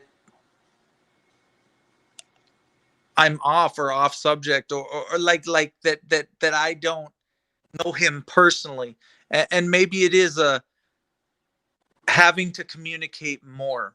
But what I heard was not right. And even when you say, he's like, well, facts are facts, truth is truth. Well, just because it's written in a book, and just because it's written in our Constitution, and what we've gone from is something that was right, and now something that is perverted in the police department, or it has trickled down. The wording, when said like that, and what I said was, my exact thing was, that's like fear mongering. It's well, and he's like, that's okay. Well, I'm gonna go fear monger some more, or whatever. The arrogance of not humbling yourself to the point of just what I'm saying. Like, just look at it or rewatch it, and what do you think of yourself when you're like this. If Joe Cool watched it, what would Joe Cool think of it? If everybody, I mean, and understand, if people want the drama and they want the racism and they want the goading, as you say, or the goading of officers, the triggering of officers, the reason that some people do what they do, full-time jobs. I don't want anything you have. I don't want your house. I don't. That's okay. Do I have a lawsuit against the police department? Yeah, I do. So maybe truly there, I do want some justice. Do I want your money? No, I don't want your money. As a fact, I know I don't do this. I don't need to work another day in my life. So all these people that think that I need to do something, or oh, you don't work, or you're just sitting there on your couch. Well, look, motherfucker, when you work hard, you play hard. When you reap the benefits of working your entire life, that's what you get. If you put in, you get out. And some that are less fortunate, yeah, you get what you get. And like you said, does the person with cerebral palsy choose to have cerebral palsy? No, they don't. But they still have it. They still can't walk. They're still wheelchair bound. And it's not our constitutional obligation, it's our humanitarian obligation to love everybody like we love ourselves. And it's not because the Bible told us to, it's because we're human beings, and that's the way our chemicals in our brains operate correctly. You have to you have to be a social animal with everybody. Yeah, I mean, that's just our nature. And if we have a weak member in our society, it's unnatural and inhumane to just step over their body and keep walking, to just make your own and tell them good luck with that. That's just not my way of doing it. And that's the downfall of our society already. It happened, in the last few decades. We didn't have that. Well, no, we've had it for a long time, man. I mean, robber barons and stuff, but we're evolving, we're getting better, and it's not going to happen overnight. Like I said, this is 3 or 4 generations in the future where my utopian society is going to be. It's not anytime soon, and it's not an easy answer like, oh, let's vote for term limits. You think term limits are going to help fix our politicians? They're going to have a free-for-all for 4 to 6 years, and they're going to have a corporate crony waiting in the wings to take his place. And the good politician that you educated yourself on your vote and voted for is only going to have 6 years to do something, and that's it. They're going to get out, and there's going to be a bad person winning. So the hard, difficult question is education. That's the answer, is education. You have to educate yourself. You have to educate your kids. You have to educate yourself on the right vote. Don't vote for a fucking letter in front of a name. Vote for the person who aligns with your beliefs. If you don't think anybody should get anything, and they should work for it, even if they're crippled or handicapped or whatever the correct word is, then that's your vote. But if you vote, Team America, where we help people, we don't turn them away after we cause a fucking an illegal coup d'etat in Honduras, making these caravans come into our borders.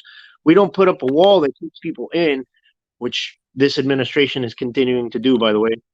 I don't like either side. We have to fight against both those sides that have been fucking us up for decades, and stop believing that bullshit and educate yourself, educate your kids. That's the only solution.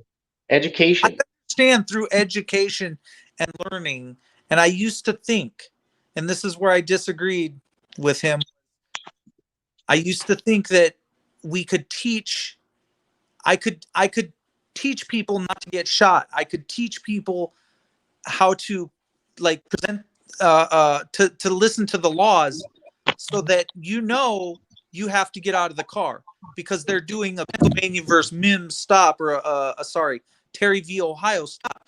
There's right. Okay, so there's I told everybody this, and so maybe if they change something about their behavior when they first get stopped, and if that is case quoted to them, maybe that could change whether they try and get out of their car or reach for something in their car, or but they've been doing that since time began. Oh, put your hands at 10 and 2. Well, if that's the way you believe that it's always going to be, and that it always is. You're never going to get over that hump of how do we fix what is wrong. So, but Yeah, anyways, I don't think love what I don't you. think anybody in our community has ever been the voice of, well, if you just comply and stop resisting. I don't think that that's what we've been educating people to do. I think our education, at least mine, is, hey, here I'm educating you on how fucked up things are. Look at this fucking guy acting this way. Now, the way to fix it, HR 1714. That's my education. I'll tell people about that every chance I get. Or I'll tell people about CASA, the Community Action Stops Abuse, where battered spouses can go. I'll tell people about the Honor Flight Network. I'll tell people about all kinds of resources that they have, like Ready for Life. If you've aged out of the foster care system and now the state says, "Up, you're 18, good luck, go sleep on the bus all night." I'll tell people Ready for Life will take you in. They have food and clothes ready for you. They'll take your pets. They have a dog kennel. That's what we're looking to do, is education, not on how to comply, but how to make a positive change. And one of those is to show people who are the people in your neighborhood patrolling your streets with a gun and a badge, acting the way they are. Yeah. I don't see any of us doing anything other than that, man.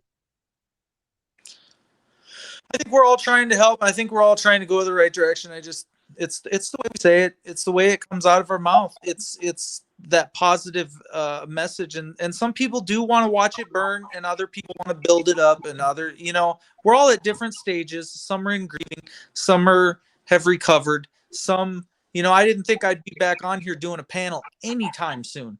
So Yeah. Rogue actually inspired another panel out of me. I didn't think there's ever going to be a thoughtful panel. And understand, when you choose to make an enemy, that's just you shutting down to the fact of what you're hearing or the criticism that you're hearing. I don't. It's not bullying. It's not going onto your channel. I call it like I see it. I think that it's no BS.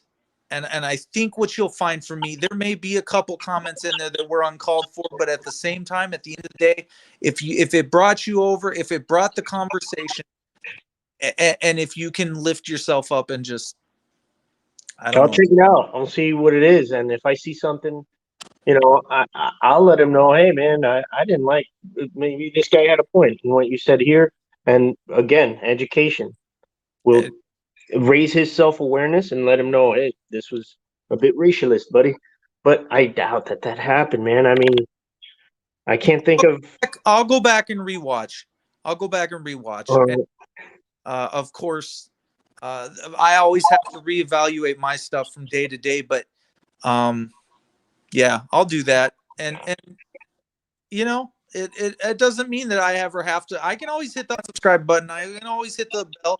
I can always resubscribe. I pop in, I watch for a little bit. Usually nothing, people are speaking great and I like what they're saying. Man, I hate to say that there's another activist that I hit the unsubscribe button for. There's very few. And usually if I do, I don't come back. Not very easily, because I have, maybe that's where I have judged. It's because I just can't promote that kind of behavior. So if my behavior's out of line with, no, I think it's just misdirected. I do believe there are racist fucking auditors out there. They're super fucking racist, and I've heard them say racist shit, and I'll never work with them. Why would you want to work with me if I'm talking a certain way, or and that's what it really is. It comes down to talking. I can fool anybody, right? We can all just be. It's don't operate in a white robe, but then not do the right thing, or in a black robe, but then not do what's right at the end of the day, or don't find what is supposed to be guilty, or not guilty. Word. But anyways, I'm gonna let you go. I know you ain't got all day for this. I appreciate your time, your opinion. I respect you, and I would have made all day for this because I respect your opinion, I respect your thoughts, and I respect you. I always have, and that's why I felt compelled to come on and be like, "Hey, wait a minute, what's going on?" I disagree, and in a respectful dialogue, we are coming to we're both gonna reevaluate this, and I appreciate you taking it. Then that's the sign of a wise man. When you're like not standing your ground saying, no, I'm absolutely right. You're actually saying, wait a minute, I'm going to go take another look at this. I think I'm still right, though. That's a wise way to do it, man. And I'm going to do the same thing. I'm going to go watch it. And like I said, if I see something or hear something that was inappropriate, I'll let them have it, just like I let, I let my family have it. I have family in Dominican Republic who are racist against Haitians just because they're a little bit darker skinned than them. And I let them have it every time I go down there. Fucking hypocrites. Hypocristians. There are a lot of hypocristians out there too, man. Uh, People saying that they're all about Christ and stuff, and then they say some stupid racist shit. no, and I've done it too. I've seen it on my couch, and there's nothing more ugly than it. So Yeah. just make sure you come back and update whether you want to update me or don't. But Yeah, no, I will. feedback, a little bit of feedback is never bad. If I'm out, if I'm out of line, or I'm just way out there, I'd prefer you just say it just like that I'm way out there. Like, Yeah, this is no, not how that's you how see it. we came in. It was like you were way off on this guy being selfish. No way. Anybody who goes to jail as much as that mother flower has is not being selfish. You don't like put yourself in there. Like, seriously, I know because I'm thinking every time, is my kid gonna grow up saying I got killed in jail? That's a selfless thing that I'm not patting myself on the back to do, but fuck, don't like discount it, and don't discount it from any of us. Because even those the PayPal people who are trying to make a quick buck doing this are doing it like a fucking rodeo clown. You're gonna get the bull's horns eventually, man. He's a You're clown, gonna hide. but he's a clown in a fucking rodeo, not in the circus. You know what I mean? So that's Well, a good this shit analogy. hurts. Look, the new law in Florida was the worst thing I've ever heard. Oh Okay, my gosh, yeah, three or more people, we lost our freedom to assemble. That's our First Amendment right. We lost our freedom to assemble, and now anybody could run us over if they feel like they disagree with us. that's not what I signed up to do. Was to get more rights taken away. Does that make sense? Right, right. I feel very down that was passed in Florida. I'm Well, very angry, very it was mad. passed by, look who we're talking about. People give me a hard time because the only time I've ever voted Democrat was for the guy who was running against our governor, and that was the guy who was caught in a hotel room with a gay lover on meth and stuff. But he grew up with my wife, and she knew him to be like a light in the loafers, even though he's married and everything. But he was a nice guy, and he always worked on service stuff, and that's why I was like, okay, this is a guy for the people. And he's running against. I'm actually voting against the other guy who's our governor now. That guy was a lawyer for the Navy SEALs during the surge. Now, what does a lawyer for the Navy SEALs do? He pretty much lets them know what war crimes they could barely get away with. That's his job there, is to keep them out of the brig and, you know, keep the surge going. I don't know if I lost you there. They're still there. There you go. But yeah, that's our governor now. A lot of people love him because, again, that R in front of his name and his baby Trump, that his whole campaign was, like talking about how much he loves Trump and how he's going to be like him. And yeah, he's taken away our constitutional rights here. He's fought against people being able to vote. I mean, And what we're do you say about that when you're sitting in Florida and I'm starting to look at the people? I'm starting to look at the people in Florida. I'm starting to look at who are you as a person? What is coming out of your mouth? How do you hold people accountable for what is coming out of their mouth? Yes, it's shocking. Yes, it's jaw dropping. Yes, it's catapulting. Yes, the behavior seems off. But how do you put up with it? How do you just keep continuing to put up with it? If you the people that want to kick you off, let them kick you off. If they want to say on YouTube, or I'm sorry, on Facebook, okay, we're gonna kick you off. You don't match our platform. Go ahead and kick me off. I'm off to the next spot and the next spot and the next spot. And is that not what all the civil rights leaders do? They never quit, no matter what, no matter the pain, no matter the tears. I mean, I cried right with them. They're busy up on the podium. They're crying. I'm crying. I'm crying because it seems so close to my heart in their fight, their quest for freedom. So this black and white thing, I can cry with the black, I can cry with a white, I can cry with whatever. But if you ain't going through it, if you're not living it, which I know Rogue, like you said, being arrested should not be the staple for, hey, you made it to the big stage. That's horrible. But the sad reality is, and I respect Rogue. I do. I respect him. He doesn't He's got a funny way of showing it.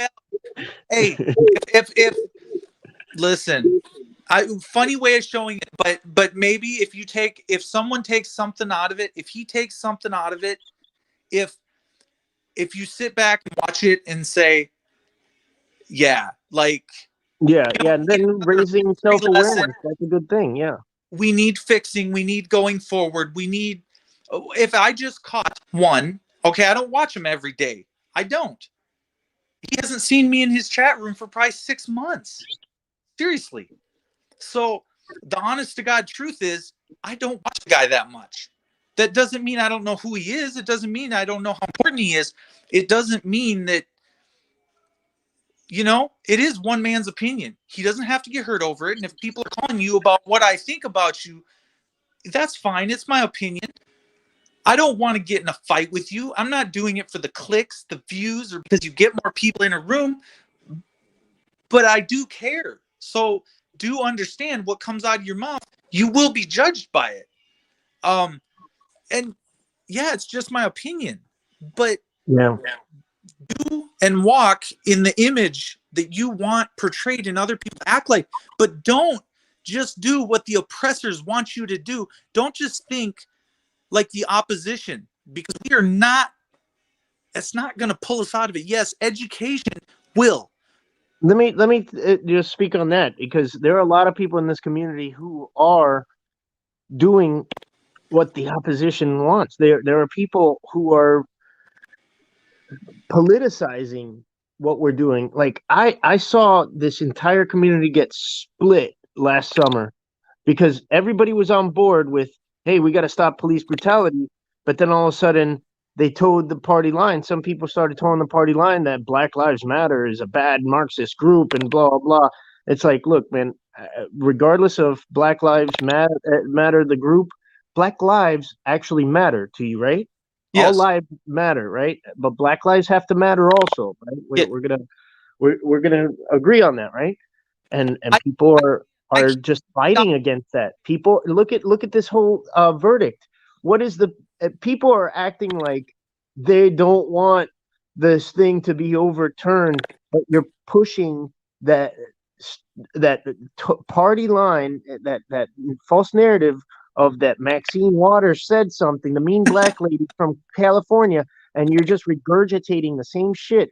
Like I feel like I'm in Office Space, where I'm hearing it from 8 different bosses about my TPS reports not having a cover sheet.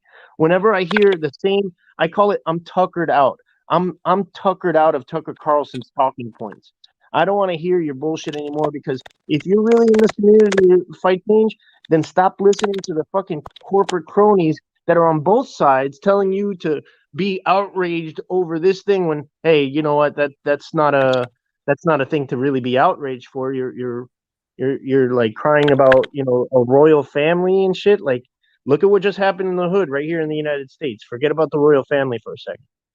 And as far as the Maxine Waters thing is, like, do you really not want her to or them to overturn it, or are you saying that shit because you wanted to overturn it and be like, ha, you see, the D is bad, the Democrats are bad. You know, like knock it off and be happy that this guy got convicted. He was and if you come on my channel and start pushing false narratives, you don't have freedom of speech on my channel. I'm gonna call you a fucking liar and I'm gonna delete it because that guy didn't die of a drug overdose. That guy, we all saw it with our own eyes. Do you know how They much fucking choked him and I killed have him. seen on channels since, or as the verdict was being read? It was horrible. The day before and the day after, I've never seen such despicable the way that people act. And I didn't get banned from any rooms, but it's because I take measures not to be banned. I don't let people, because I know the way they're talking in their chat room. So we have a lot of hate and hate against BLM and hate against George Floyd, and people that will just, I think they're just saying it just because they want to go against, just because they want to start an argument.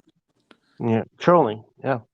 But it's like, yeah, that's, I mean, if you ever question whether something's straight up a racist statement, boy, you don't need to go too far. These rooms are filled. So when we talk about a hate room, when we talk about the worst of the worst of the worst, there's plenty of them, but they will claim that they're on the right side, that they're doing the right thing. You know, but back to the arrogance thing, that it's arrogant to come out and say, oh yeah, but this is because I actually follow Maxine Waters and I know what the fuck she said before the news told me.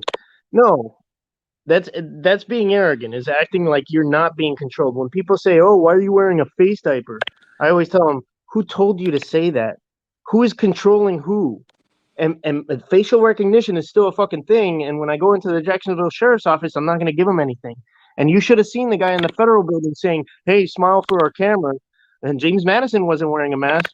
I was smiling with my fucking mask on because they can't see my face, even though they probably already know who the fuck I am. But I'm not going to make it easy on them. And if it protects me from a scary made up thing, hey, good for me. Bad for you. Why are you letting yourself get controlled so much that a person on a video is triggering you when it has zero effect on you? If I was right in front of you, it might have some positive effect on you, but zero negative effect on you on video or even if it has effect on you, dude, why are you so upset about it, right? Like right now you got Paulie Crispy, right? Like who wants to ride Crispy's fucking name, by the way. Totally. You know, that motherfucker's turning around like he is vowed to destroy me. And I'm on some, why? Because I showed the public documents where you're being drugged into court for child support because you haven't been paying.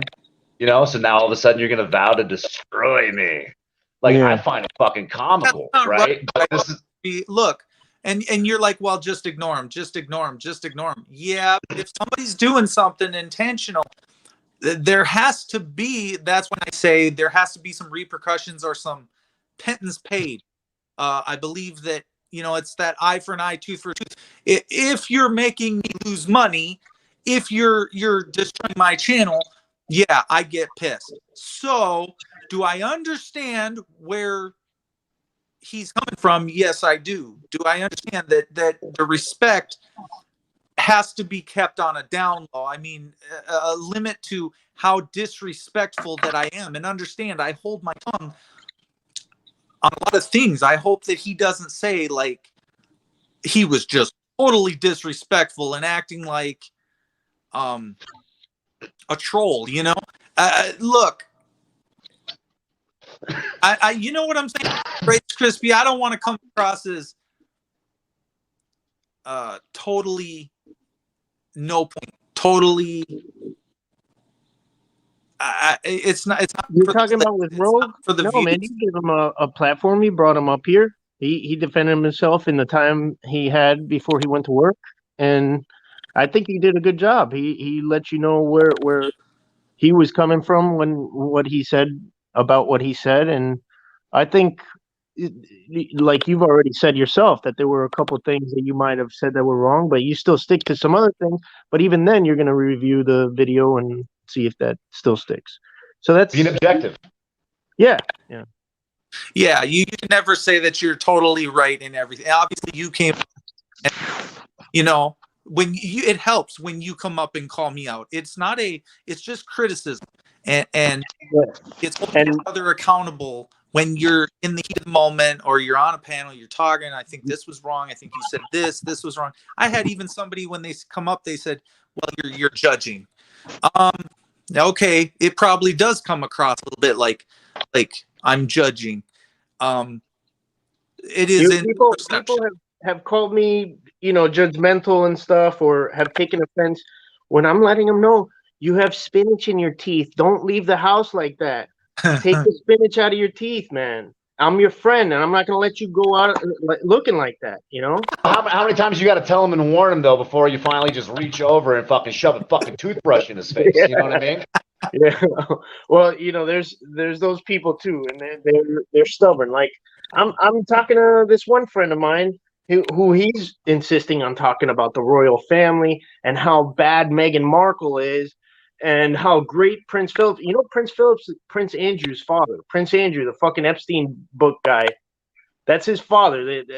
And how he must have been embarrassed by his grandson's wife in his last few days. It's like you're talking about the guy who compared wives to prostitute. This prostitute wife of the queen himself. I got some really good jokes. You guys know why Princess Diana crossed the road? What? She got ejected out of the car on impact. Yeah. You know how they found out that she had dandruff? Oh. That at the scene of the wreck, they found her head and shoulders in the glove compartment. I got a fucked up joke. What's the opposite of Christopher Reeves? Christopher Walken.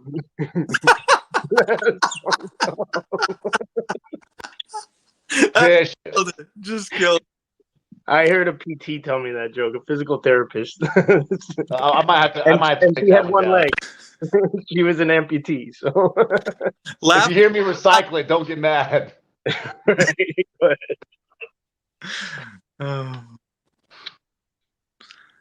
Yeah, no, man. We tried to remain objective, but that's why I call myself a Gonzo journalist, because it's impossible in doing what we do. We always have our own opinions that we have to put in our story, or we get dragged into the story by the cops. Well, what is a Gonzo? What is a Gonzo report? Is it nothing more than a biased opinion on a situation? I mean, yeah.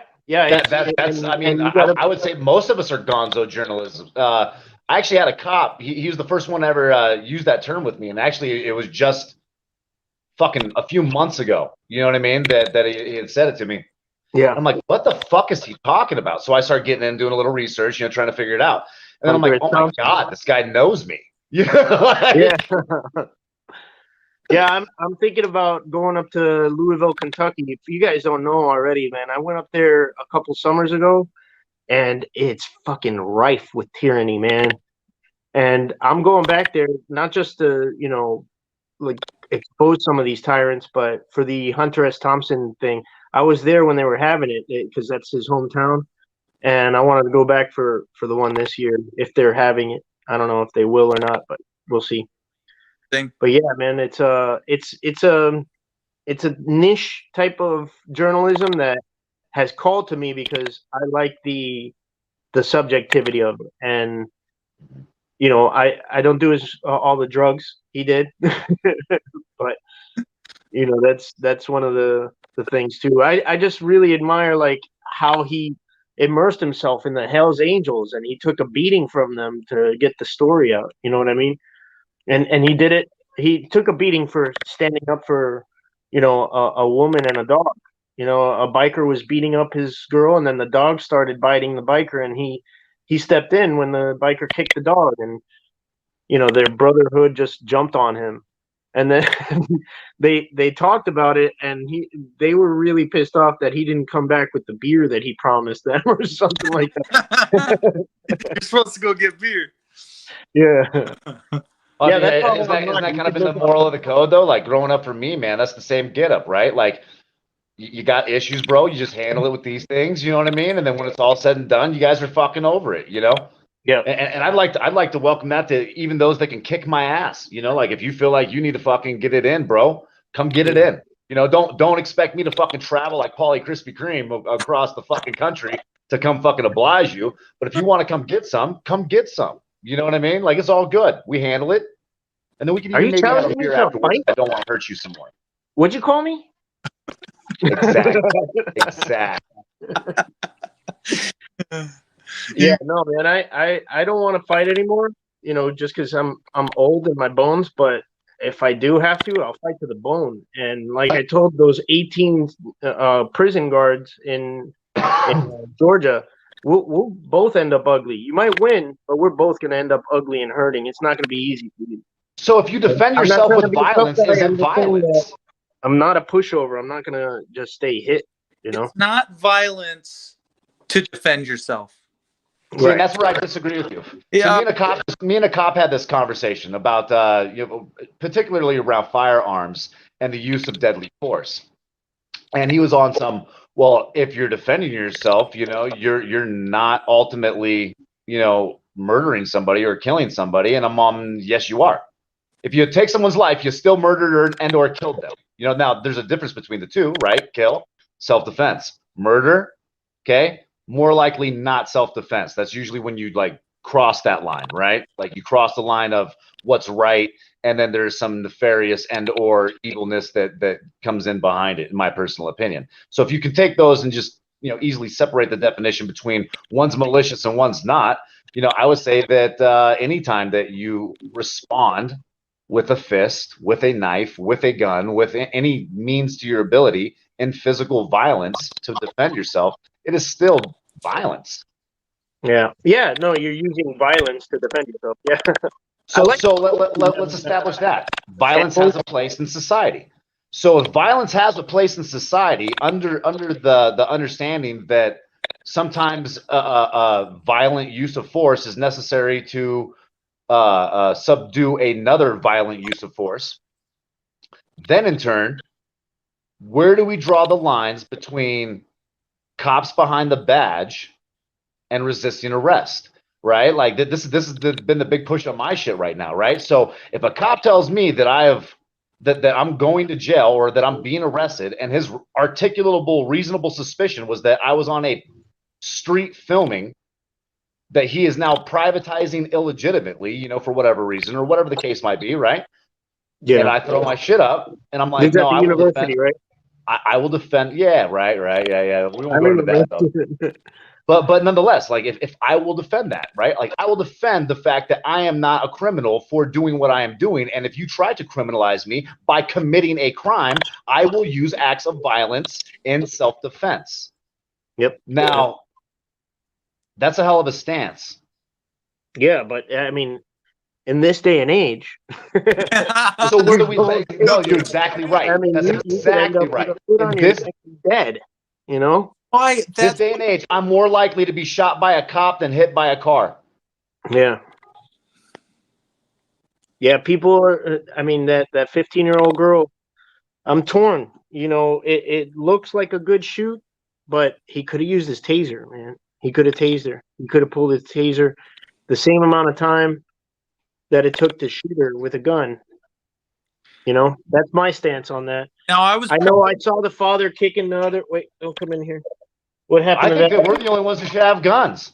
I don't think the police should be allowed to have guns at this point. They've proven that they're not responsible enough. You just destroyed my headphone. You know, when my training it turns into me being an honorable guy and never having to draw my firearm and instead, you know, taking a different approach because I have that ability, right? I thought this was over when I training. got rid of my dogs. But look, the kids. Close that door. You can't have anything nice. Somebody. No, we can't. This is why we can't have nice. So I gotta go Bluetooth, no cords. It's okay, sweetheart. Oh, Yeah, I got my Bluetooth ones there. These were just the other ones, the convenient ones that whenever it's not charged, you know. Yeah, Anyway. I get it. no. Yeah, I don't know.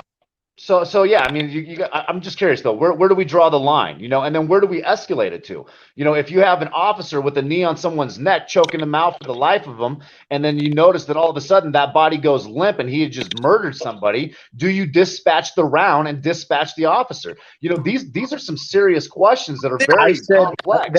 that day changed everything for me. Before that, I would have just recorded. From that day on, if I I would ever have do assaulted. something like that, I'm gonna Goldberg spear the guy, man. Well, so I'm really reluctant to ever use my firearm on anybody, but I got to say that being in that same situation and watching that situation transpire, I don't think that I would have been able. I think is at the point that it was like 10 minutes, the dude wasn't talking and people are talking about him being dead. I probably would have assaulted officers that day as a That's what I'm civilian. saying. It's like I won't pull my gun out and shoot him, but I will go and I will like try to tackle him off the guy. I will try to put him in a restraint and try to hold him. If some other cop wants to pull me off of him, then go ahead. You know, if they want to kill me, I died trying to save a man's life, and I can't think of a better way than that. You know, to go Hey, out. shout out to my boy Bones, man. Like he asked a hell of a question, you know, not too long ago, and that is, what is my level of responsibility as a good Samaritan? You know what I mean? Yeah. Like as a person. So Yep. so if you look at that, dude, what is your responsibility? Is your responsibility then on to endanger your own life in order to protect life? I would say absolutely, Yep. regardless of sex, age, religion, creed, or identity. Yeah, you saw that 80-year-old woman with dementia getting slammed down on the ground. Walmart. Yeah. Walmart, You know, and there's then a guy who came up Vicious, dude. after Right. that. Like how do you treat like anybody's mom, But- even if she was But you high. know, the guy who rode up said, "Hey, look, I didn't like the way you were treating that lady," and then he let himself get cops blamed because you know the cop just said, "Oh no, but you don't understand. This is the right person," when it was the wrong person. You know, so in those situations, I think it's action before words. I think Dude, no, the words are what lead to the actions. That's where people misinterpret things, right? Like when God spoke the world and the planets and stars and moon into fucking existence, okay? It was spoke. Words have more power than people could ever imagine, right? The very words that I speak can either inspire or destroy. Don't believe me? You know, look towards some of my friends that I've raised up. Look towards some of the people that I've beat down. Just call Paulie. Ask him how he's feeling today. Yeah, He's going to be coming after me for months, guys. I really don't even watch that guy. I don't know about it. I got to tell you, I didn't like when I saw somebody biting my rhymes, my name. That was fucking dumb. And then I saw somebody saying some other shit, like he did some bad stuff. I'm like, damn, now he's ruining my name. He's not like Yeah, doing no, good shit. definitely. And the thing is that people were getting you guys confused. And I'm like, how can you get them confused, dude? Fucking Wrights is like fucking probably, I would say 100, maybe 150, 200 pounds less than Paulie. You know what I mean? Yeah. Like, I think that he should change his name. If there's that much identity crisis. yeah, you're looking good, bud. You're looking good. You actually look like you slimmed down too. I Yep. did actually. I'm working out now. Right? What were you saying after me? I'm sorry, bro. He should change his name. The other guy. But he wouldn't. But he should. You can't steal someone else's shine. I don't understand. Oh, I thought about that at the same time, and then I was like, damn, you don't hear, news now, everybody belly aching about it, so I should just be quiet. So I want you guys to think about this, though. So we expect cops, okay, to hold themselves to a higher accountability, to hold themselves to a higher level of standard, okay, and we're the ones out there that are ultimately enforcing that, whether you realize it or not. Okay, some people do it differently. Some people do it the right way. Some people do it the wrong way, in certain people's opinions. But I would say that we have no established way. The one thing thank you, Brad. Thank you, Brad Meek, for all your stalwart support. Always, man. I read all your comments, and I appreciate every one of them. Take care. He said he had to go, so I just wanted to say that. No, absolutely. But so the question is are we not then in turn responsible for holding ourselves to this higher level of accountability, right? Like I've had to take account for my shit. I know, Rice, I've seen you take account for your shit when you've been wrong in the past. Okay, FTP, man, he fucks up all the time. Okay, I'm just saying. Skip though, bird. Yeah, no. In all seriousness, no. But it breaks down to like different things. Like we see this constantly going on. So our worldview is a little bit different than that blue line supporter, right? We're seeing things on a street level that most people don't acknowledge, because when they see the red and blues, they fucking go the other way. They run for the hills. Cops chasing after somebody else, dude, and he gets behind you, and you immediately look down at your speed to see if you're fucked or not. Yeah. And a lot of times when they don't run the other way and they're friendly with the cops and they lick boots, the cops have this misunderstanding that they're doing it because they think I'm a swell guy and they know I'm protecting them. They're afraid of you and they're trying to gain favor to avoid a ticket in the future. They're trying to be on your good side because they know your fucking bad side and they fear it. So you're not a hero. You're a terror. You're a terrorist. Cooperate. But what about our own? Like, our own are doing the same type of shit, right? So I mean, like look at it. So I like to be objective, and this is my fucking fault, okay? And this is where I've been able to separate really good officers in the field that I've praised versus ones that I have fucking ridiculed and been a complete asshole to. That being said, like you take like the type of trolling we do here on YouTube, and I've applied it to fucking the cop world for the departments that I don't like. And it's funny because some of the departments that I do like still have some guys that are problems, but when those problems arise, I bitch complain, sergeants handle it like that. It's no more issue, right? Like, so I'm able to make a separation between the good and the bad. But now I want to turn that back on us. If we're the ones that are now holding them to a higher level of accountability that they're not holding themselves, why are we so easily turning a blind eye to the very things that our own are doing and all these scams and cons and fucking PayPal pools and shit? You know, like, it gets fucking deep, dude. Yeah, and there's a lot of it. I have seen a couple of panels here and there mentioning it and stuff, but I really distance myself from that. If somebody is doing something like shady with like a fundraiser or something like that, I hardly ever know about it because I don't involve myself in that. You don't ever hear me asking for money for myself. If you've heard me once or twice asking for money for somebody else's bail, that was a very rare occasion. But I don't ask anybody for anything, and I actually do the opposite. I let people know that I don't need their donations.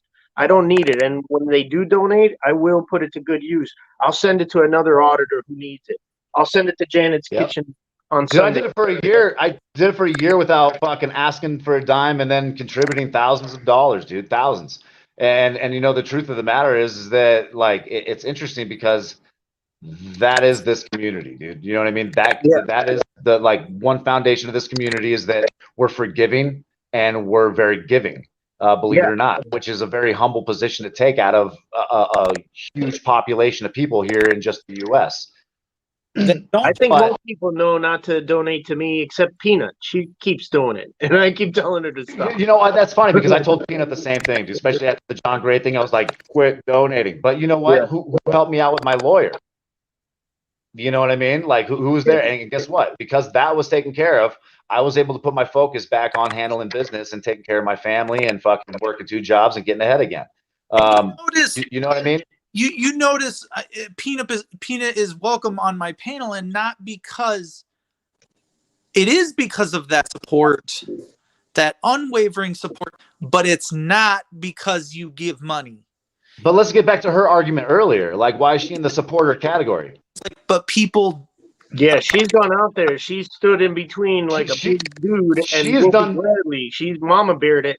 And that's beyond that. She's done things beyond, you know, the 1A, right? Like, her activism has superseded the achievements of many of us. Yep. She put Myself up rotation for a week in her condo in South Carolina. He and his family got to stay there. And that's where my respect for Peanut comes in, dude. And that's why I give her a pass on a lot of shit that I normally wouldn't give most people passes on, because of the level that she's been able to accomplish. You know, achievement speaks fucking numbers, you know, and that's the one thing I won't take away from Rogue Nation. You know the deal. Like, I gave Rogue Nation mad shit, like 501c3, 1099s. This all looks fucked up, but at the same time, you know what? Like, look at what you guys have been able to do with it. Things are still getting off the ground and things are moving forward, right? Like, I mean, little by little, things get chiseled away and things change. And those change comes by the actions of others. And the interesting thing is that when the motives are right, all the pieces fall in place. And when the motives are bad, all the pieces fall apart. Yep. That's true.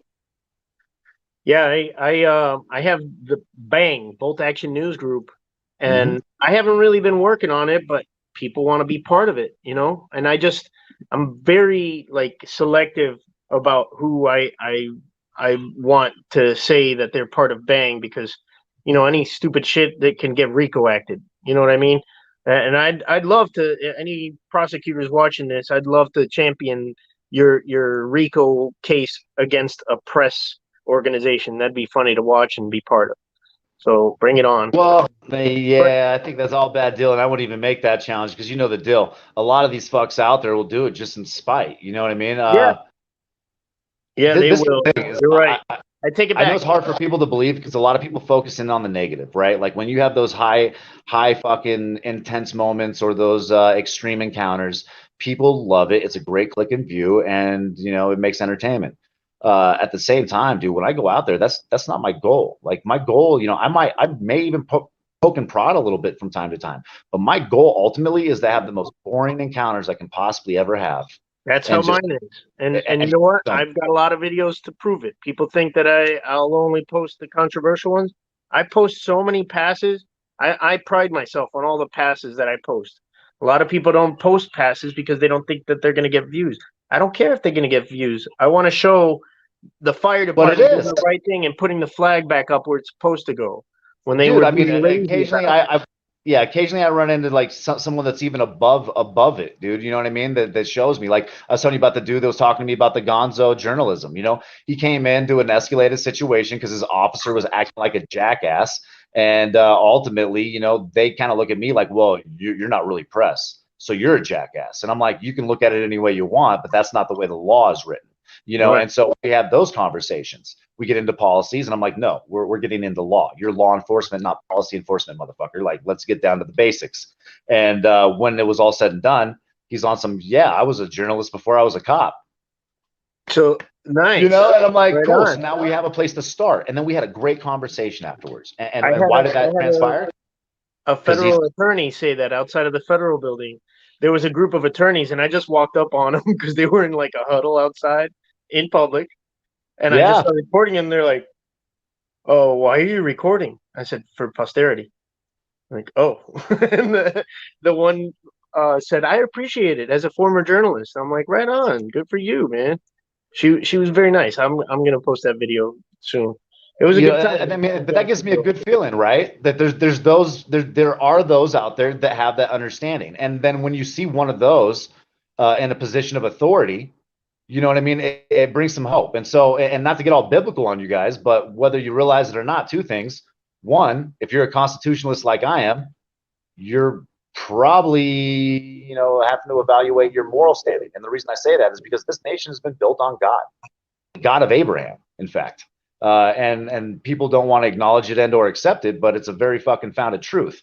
And the system and or governance that supersedes us, okay, and knowing what this nation was built off of, is also established by that same God. So, you know, it doesn't mean that evil won't transpire and that evil won't infiltrate. It does, right? On every success of my career as a human being, on the hill of those successes, dude, Satan's been ready to push me right the fuck back down. And I'm not trying to get all biblical and crazy on you guys, but I'm saying, like, you know, diversity is important and free will is important. Okay. And the reason that this country is founded on God is because those are the principles that the God of Abraham ultimately taught, right? Is that you do the right thing because it's the right thing, not because you have to, right? But we're in a society where it's you have to, or you'll be forced to obey by punishment.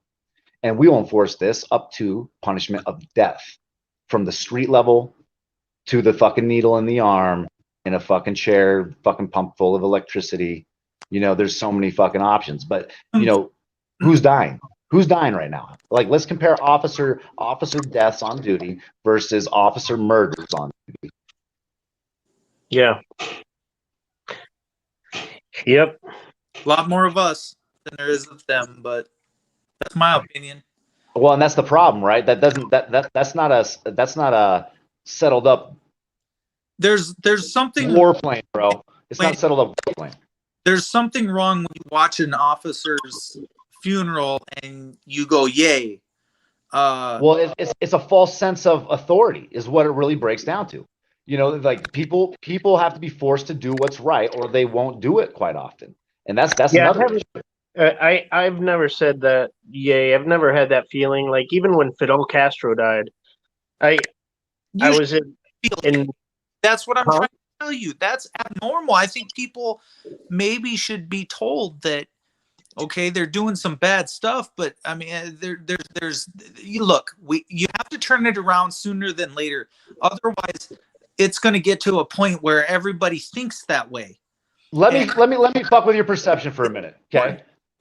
Someone commits a crime, okay? Does horrific things, dies in the process, right? Dies in the process of committing an immense crime. They're part of an organization. That organization says, well, yeah, that was part of our belief system that you got fucked up, and yeah, whatever. I guess we're accountable then, right? And then in turn, the government says, okay, you know what? We're just going to go in and assassinate that motherfucker. Have you guys ever heard of the story of Osama bin Laden? Yeah.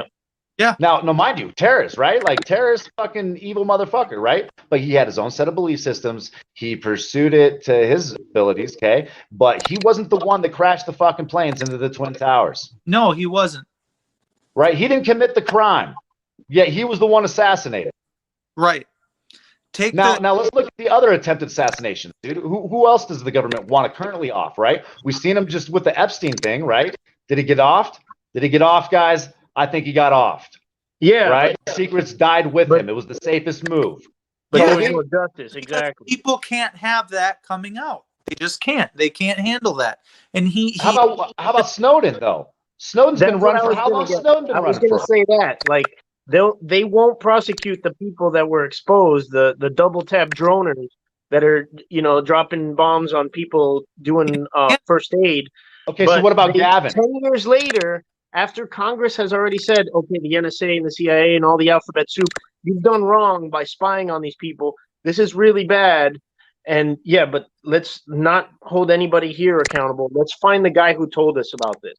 Let's get but the problem is though, the criminal, the guy, the whistleblower. But the problem is that those are all big names. What about the smaller names now, right? Like, so we're looking at big pictures, right? Because that's what we hear about. But let's evaluate things, okay? What about Gavin? What about me? We'll get to Gavin first. The motherfucker had to flee the country with his wife and children. Flee the country and find solace in another country because government didn't like the fact that he was intelligent enough to present law. That's what it really breaks down to. Made his life incredibly dangerous. They treated him like a felony stop. They ultimately fucking ridiculed him and fucking harassed his family until the man had to find a new place to live. Is that okay that you upheave my life because you don't like how I act because I am disabled? In your mind, do you feel that that is right as an officer to do to a unarmed, disabled kid, adult, or in the middle? Fuck, my phone's shutting down.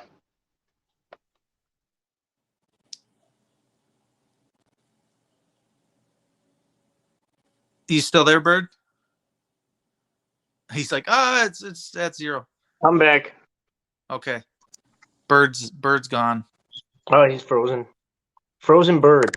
But it's not right that you demonize a certain set of people. We know that's what you're doing, and that's where people should have torn that cop off of that guy, especially after he was not moving.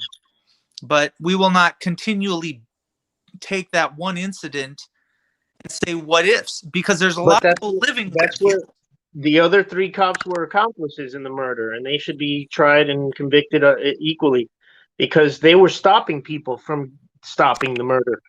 So that makes them like legal accomplices. I mean, don't they say that your ignorance is no excuse for the law? Yeah. That's what they say. But now that it's them and theirs, they're covering for as many as they can. So as many people try to cover it up, they all need to be handled at this point, right? And you don't quit till you get the proper scenario. Why? Because it says this is unfair. And then everybody else, which the whole, everything's got to be fair. So then you're like, well, that kind of goes into like this communism, or that maybe that goes into, I've had other people just say that this would this is considered communism. Well, if you do Yeah, this, act this way. I don't know if that's true or accurate. it's not. People have been, there's fear mongering being used. Like they did it in 1960s. If you were a freedom rider getting on the bus with those people and you're not black, you're just a Jewish or a white guy, you're a communist helping them out, helping out these black people because you're a commie.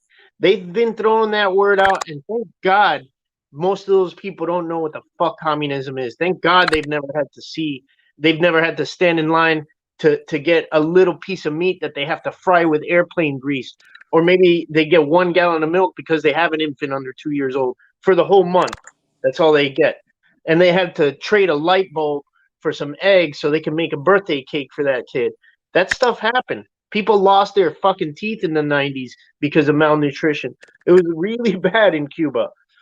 And I know this firsthand secondhand, I'm sorry, from people who came over there. They tell me the stories, and that's why I have great empathy for the Cuban plight. I've heard the stories of how people had to struggle to get over here, and I don't want any of my friends to go through that ever again. And if there was anything remotely close to that in the United States, I wouldn't be alive to see it because I'll die trying to fight it. And even the farthest left Democrat in this country is right of center when you compare them to the rest of the world.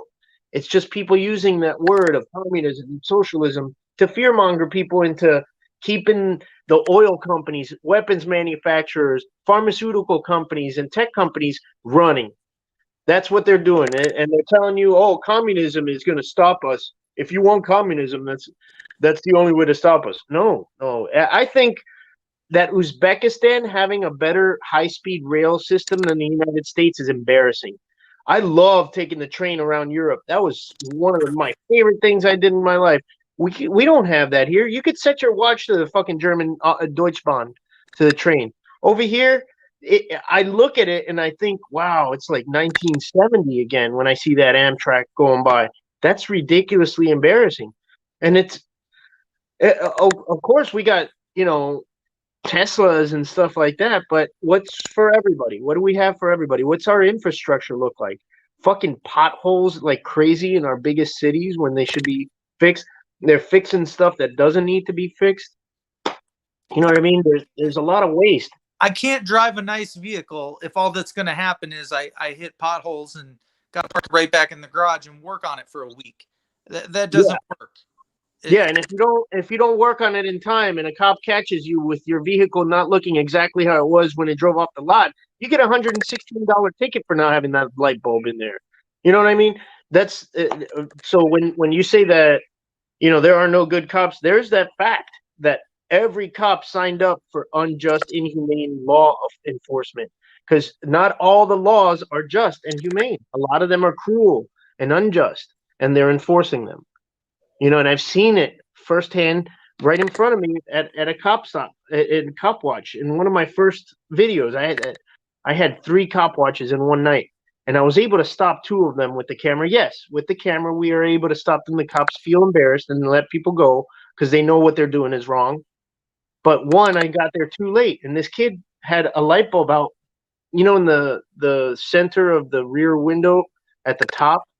That one brake light that not every car has, that not every car is obligated to have. They give him a $116 ticket for that. And he's driving a beater. He cannot afford that. No. See, this is why it's infuriating. Profit. The poor people in the poor communities, we can catch the poor cars that go by. Because they can't defend themselves in court. They can't take our jobs for false arrest.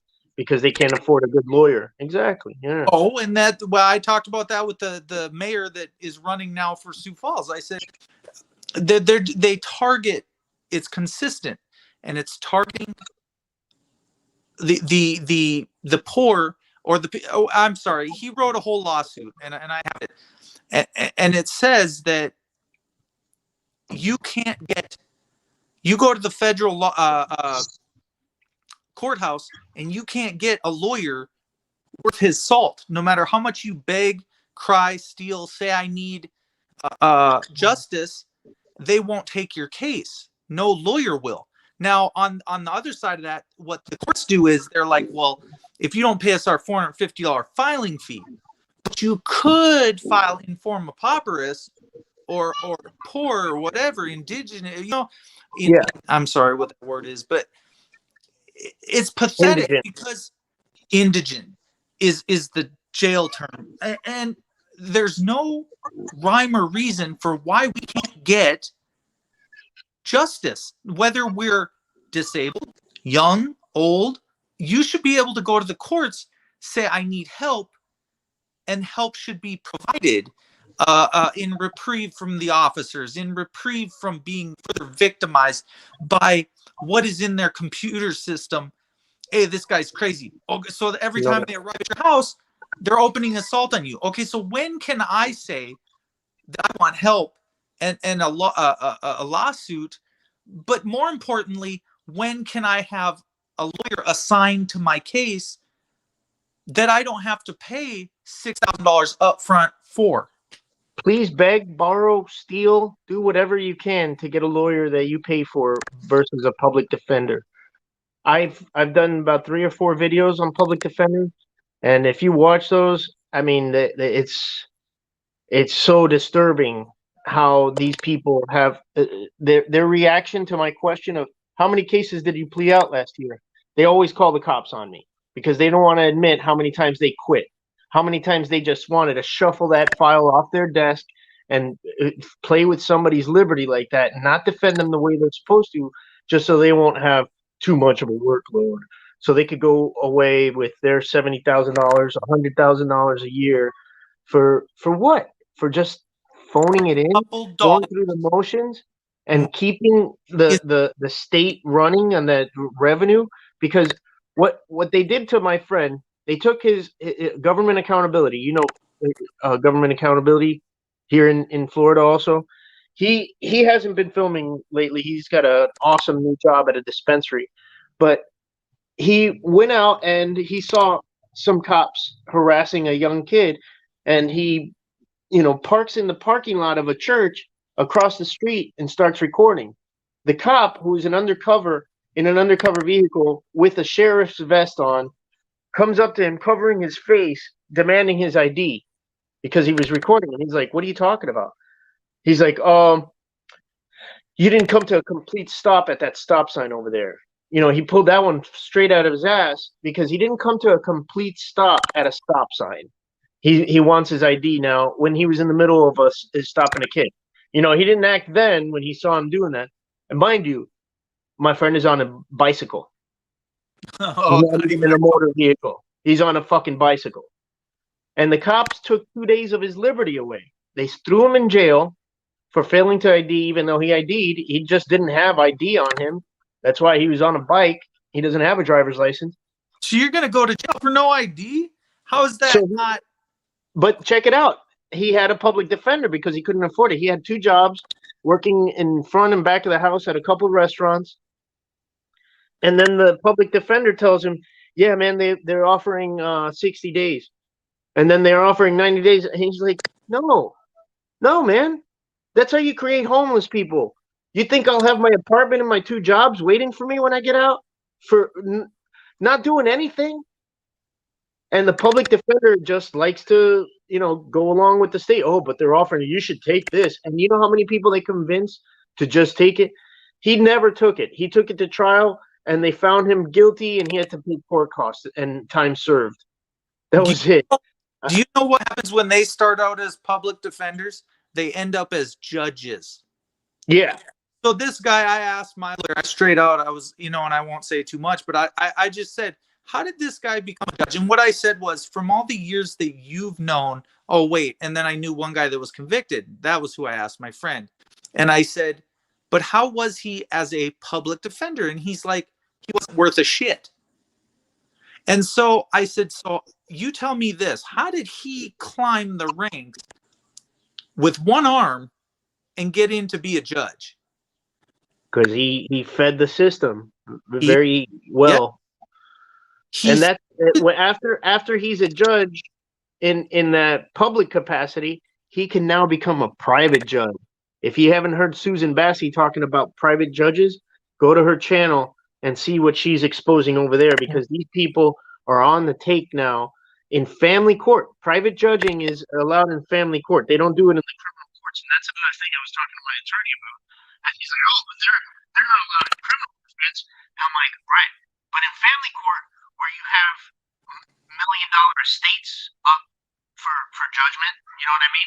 Somebody gets their wheels greased there. Where you have kids being taken away from parents, that stuff is disturbing. Like, how do you have a private judge, you know, covering that? Like, that's so easily manipulated. Even public judges could be. You know, it's our system is fucked.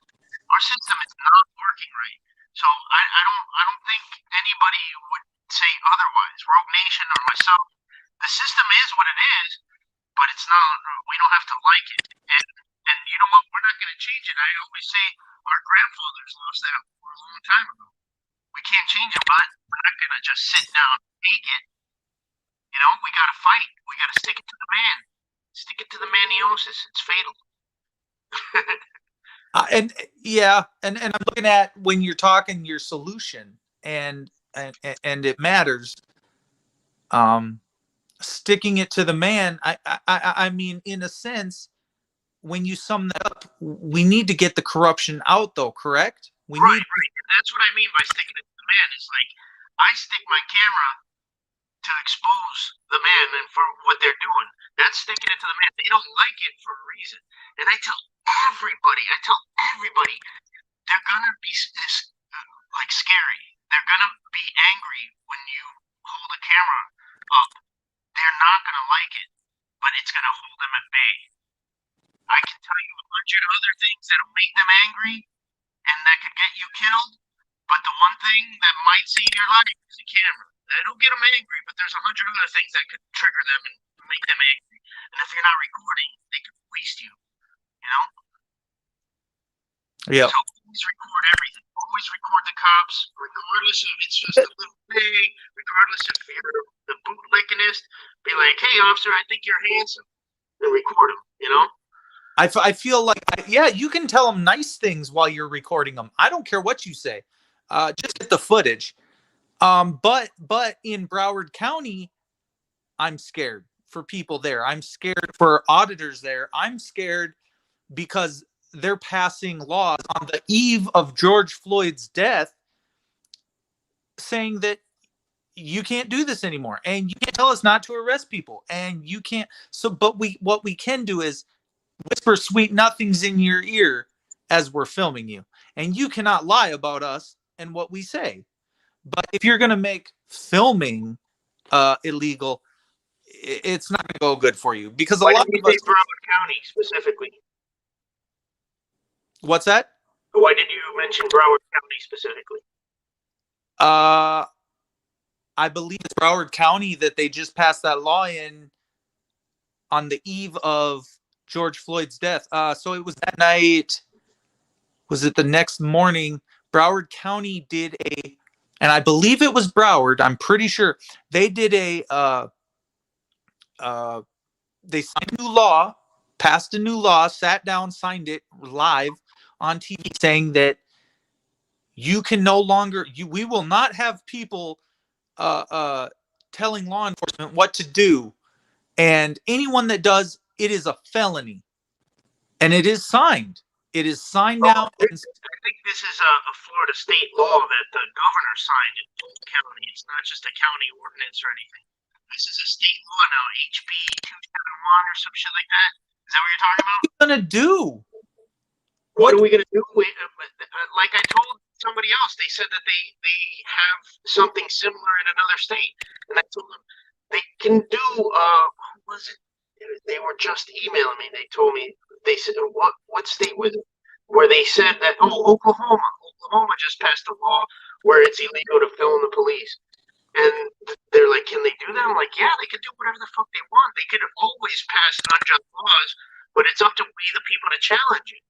So you go out there and you report a cop, and if they arrest you, I bet you anything there are like 5 or 6 civil rights defense attorneys waiting just for this moment to make their name on that case. Same with when they were going to do that in Kentucky. Remember where you can, like, you're not allowed to cuss out a cop or something like that. You know, the Civil Rights Lawyers channel. I went on his channel and I asked him. I said, "Hey man, can I go up to Kentucky and count on you to defend me because I'm going to go tell the cop to go fuck off and I want to see what happens." You know. And he's like, "Well, don't worry about that. Like, we have a bunch of lawyers waiting for the first case of that to happen, and it will never happen. They didn't pass it into law, and I mean, that's why we are Florida. We passed it into law." Hunter has a good point. Everything we try and challenge, it costs us $100K, and it makes no sense. They're just costing us in the pocketbook. So then they're saying, why are we costing you in the pocketbook, right? So when supporters, rioters, literally just people walking, protesting is costing them money. All of a sudden, someone throws a rock. They blame it on everybody. They blanket statement us. They call in the National Guard. We're the enemy of horrible. This makes no sense at all. How do we become the super bad? And they're always the super good. They're just on the right of this tipping scale. But in all reality, and it's not just. What they're doing is not just. They know what they're doing. The laws that they're signing in are not just. And this is the problem. And until this gets dealt with, it's up. But it's for the $100,000. That's making it. Is that me? Bad feedback. I've got a bad echo here on my end. Yeah. I don't know what happened. Yeah, no, it's $100,000. I mean, that's probably, you know, in a few cases it didn't cost that much, but I don't know how long it took for Philip Turner to make his case law. I know that Eric Brandt has been successful 5 out of 7 times. I think he's gonna win his 6th soon. There's just 2 waiting right now. You know, right? I mean, he's been able to do this stuff. He challenges people, and they change their tune kind of a little bit, you know.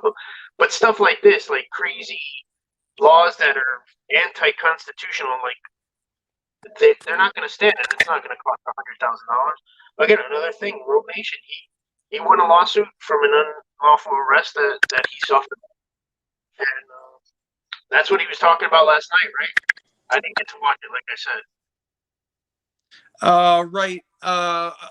Go back through that. I'm watching my chat a little bit, but yeah, I was just wondering. I mean, like, where's the $100,000 figure come from? That's just you know, that's an exaggeration. We don't have to pay that much. I think it's $400 and something to file federally. 450, but what do you make in a month? What's your rent cost? That's a rent payment. A lot of us have never had $400 in savings. Yeah. I'm not trying to bash on the rich. I'm not trying to bash because you're by a nice view. And I'm sure you pay more in rent than I do. But when it's not that much to get into court, I guess I need help. I guess I need a lot of help. That's something Eric Brandt said, and he and I disagree. He said that if you have a mortgage, if you have kids, if you have a career, don't do this because they could go after all that stuff. And I disagree. I think everybody needs to do this. Everybody needs to record the police. Not everybody can afford to go to court and go the full length and go the whole way. You're absolutely right. It costs money to go to court. Even if you do it by yourself, it still costs a lot of money, and it could be all for naught because you didn't have the education to put in the paperwork correctly or something. You know what I mean? So yeah, it's difficult, and not everybody can do it. Not everybody should do it as far as going to court, but everybody should at least be, you know, recording the police. As far as lawsuits, yeah, I mean, it takes a lot of work, and it's not easy. You know, I can tell you that myself. That's as much as I can tell you. It's not easy,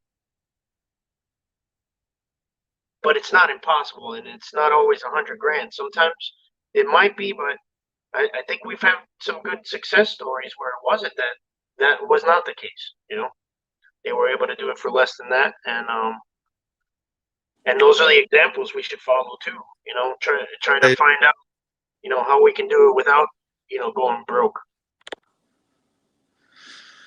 Well, I noticed. Here's what I do notice. I notice, like Reverend Al Sharpton or Ben Crump or these big names.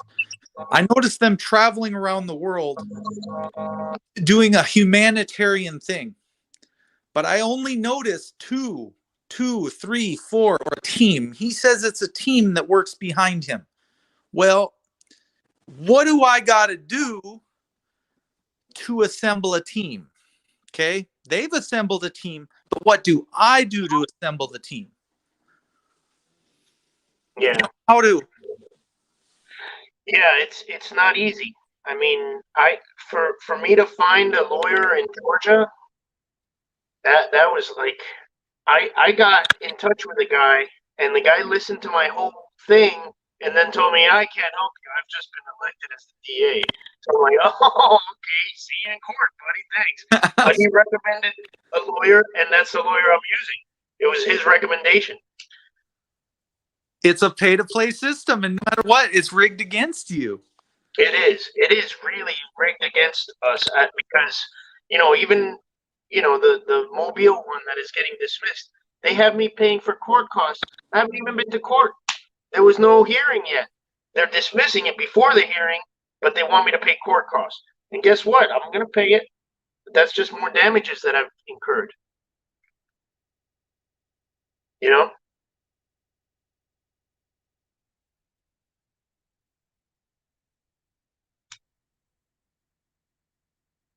I wish I could read the comments. Is it? Yeah, there's a couple. You can't criminalize poverty. Yeah. That's not exaggeration. Poverty is man-made. If we took half of what Jeff Bezos made 2 years ago, and I'm not trying to, you know, be anti-capitalist if you worked hard for your, but at the same time, you got to be fair. You think that the heads of industry go into work in their office every day and write down some innovative new thing on a piece of paper and hand it down to, no, they go and they pay for lobbyists to have laws changed in their favor, and that's how they make money. And that's that's the corporate cronyism that we have to fight against. But I lost my train of thought. No, that's okay. I gotta add in this one if I can do it. Here we go. The relevance of all of it, right? The relevance of the big picture. So they always say, even in a court case, it's the entire picture that you painted that made the jury decide the way they decided. Well, deciding whether the cops are good or bad or indifferent is the entire picture. It's the flaws in every sector that add up to a landslide of wrongs that just keep going to. There's a lot of innocent people still stuck in there. A lot of people we don't even know, or family members that we didn't lose. So that's why I say it's very important to. It's like Ben Crump. It's like Al Sharpton. It's very important to encompass that giving, kind, caring, loving, helping. And I don't think we have enough helping going on here. No, I mean, helping you mean us in the community helping others? Yes. I don't know that we show every time we help somebody, because again, you don't let the right hand know what the left hand is doing, you know? But should we always be recording that as well? That's why when you said that, I was like, but should we be showing when we help? Maybe that's what we're missing on. Because when I look at them, they don't hide. They get up there in front of 20, 30 cameras, and they're magnified. We are not. Yeah. Right. Well, I think Janet's Kitchen every Sunday. Go to Janet Manson's page. You could see people helping her. There's Monkey is out there every Sunday with her, and I admire those people.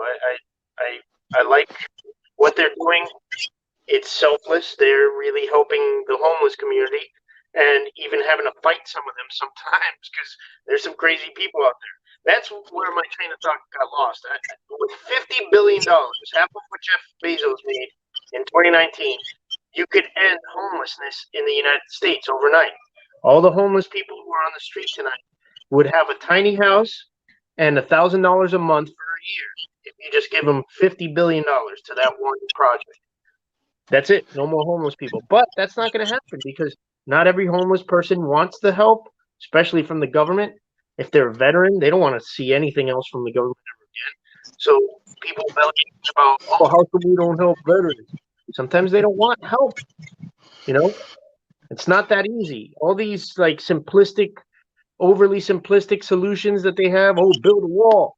You don't think about it. That wall works both ways. It's going to keep us in at one point. You know what I mean? The wall doesn't stop anything. There's fucking tunnels already. There was tunnels 20 years ago. Right? Does the wall go 20 feet deep? Does the wall really go 20 feet deep? End regime-changing wars. Stop the war on drugs, and your cartels won't have the power to sell drugs or people. Which is, you could sell a drug once.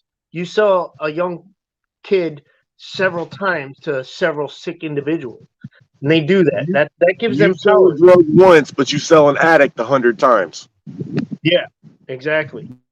You can, and I'm talking about sex slavery too. That's something that's really happening. We're the only country that calls it sex trafficking, by the way. Everywhere else in the world, they call it for what it is. What fuels the sex trafficking industry? Drugs. Why? Because they're so high they can't fucking fight back or they can't resist. And then once they get high, they get hooked. Once they get hooked, they don't have to leave because they don't want to leave, because if they do leave, they get sick. That's what I've been trying to tell people too. Like I have my elevator speech that I could give to the girl that I see riding bike with her pimp riding 10 feet behind her on his bike.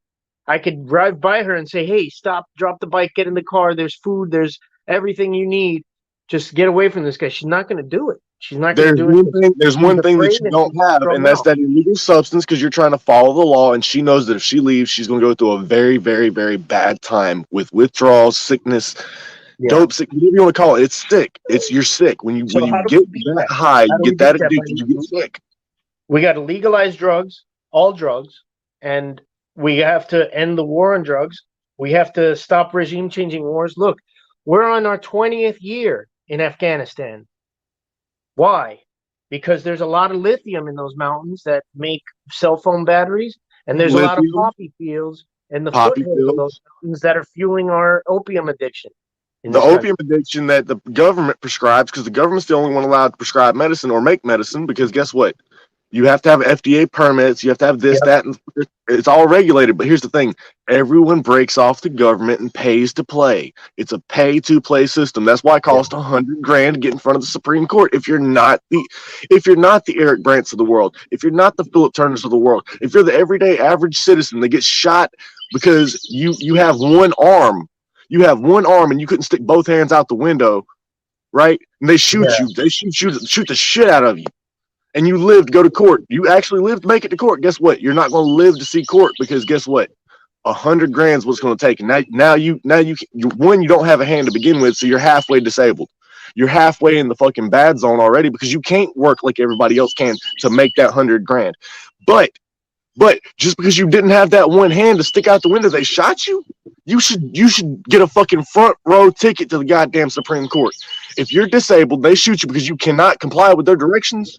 Let's say a guy in a wheelchair, they say, get on the fucking ground. Well, he can't get out of his fucking wheelchair. They get to shoot him for free? No. Hell no. The government has went too fucking far, too many fucking times. The last time the revolution was started, it was over the red coats. The second revolution will be over the fucking blue coats. The blue coats are coming. The blue coats are here. They've taken the fuck over, and we're fucking enslaved. It's true. Facts. Yeah. Here. Yeah, that's facts. It is true. Yeah, what we're going through is nothing short of just straight up oppression. And when does the revolution start? Well, it starts with one wrong. That's what it starts. It some started naysayers say one that, and they're patriot like, at a time. It started they're, one patriot at a time until that one patriot gets done so wrong that the rest of the patriots stand up. The revolution's been starting. Every time someone stands the fuck up and fights back, that's a revolution. The thing is, no one's standing with them. right, because a lot of people have that mentality of like, oh, like what I was saying. Thank God that people don't know what actual communism is, but people are trying to use that against us, saying that there's no real tyranny that you're facing. There's no problem. You want us to wait till it gets to North Korean levels to do something about it? No, Hey, we have Do, to do, do act they now. really It's want? already gone too far. And the Do thing they is, really want to see the mass public executions like with the Jews? Do we have to go World War II with it before they stand up and fight back? Do we have to start wearing our masks like the stars? and compare where we are today, where we were 20 years ago. They would have, if what had happened in the last 20 years happened overnight. If we were 20 years ago and we had all this overbearing, militaristic, invasive government, we would have started a 20 years ago, the government would have been scared to do that because they didn't have assault rifle bans. They didn't have fully automatic weapons bans. But guess what? Guess who has that governmental exception so they get to do whatever the fuck they want? Yeah. Government. Control of your kids. They have control of the jails. They have control of the prisons. They have everybody functioning together. And you know what they do? They continually come along and make sure that we are not in control and not And the lead. another thing, in this community, the government is stupid and government agents are stupid, but they're not so stupid where they won't have infiltrators. There are infiltrators in our community causing rifts and divides, and we can't let that happen. We have to stay united. We have to look past the PayPal people. I just don't fucking talk to them. I don't work with them. I don't want to hear about them. Even when I'm not online, you won't hear me talk about them in a good way. Here, you won't hear me talk about them at all. I don't mention anybody's name. But if we were just private, I'll let you know who I don't fuck with, and why I don't fuck with them. They're racist and stuff. And there are also people who I think are infiltrators. I think, it's naive to think that they haven't already. How many battles have been lost due to one infiltrator saying, "I've got you"? All they have to do is come in and tell some young activist, "I've got you." Let the activist go into court unarmed, disarmed, or without a lawyer, I'll pay for your lawyer. They'll meet you in the courtroom. One young activist falls for that. Guess what happens? His whole life is fucking ruined. One of the first like enemies, and I'll say this guy's name. I don't give a fuck. Trump said, "I'm calling you out. You're a fucking liar." Trump told us that he was going to go to court for this Vietnam veteran who was making palm frond roses, and he got charged for littering. And News Now South Florida was going to go, and he said, "Yeah, I'll go." And Trump said, "No, don't go. You don't have to take the day off of work. I'll make sure he's taken care of. We do a lot of veteran advocacy and stuff." Bro, if that guy's not an infiltrator, I don't know who is. There's a lot of infiltrators. I've actually fell on my own sword by falling for more than one infiltrator. I went to court disarmed, thinking that I was going to find a lawyer there, and guess what? When I got to court, there was no lawyer there. Three different people told me that they had paid for me a lawyer, and that there was just some problem with the phones, or that the lawyer would just be there, whatever. I fell for it. I fell for it for 6 fucking months. After a while, you just stop believing motherfuckers. You just stop listening to them. There's some very, very well-known infiltrators in this community, and no one knows these infiltrators. But I have the proof. I have the proof to dish out on them if they want to fucking go that far. But they don't want to go that far with me. No, and there are some other people. I don't know whether they're infiltrators or not, but they're just bad actors in our community. Like, as far as legal services, they'll promise you a lawyer and stuff like that. How many people have been burnt by that one lawyer's husband? That line. Yep. That one lawyer's husband. I don't even call him a lawyer because he's not a lawyer. It's his wife. What's his name? Flanagan or?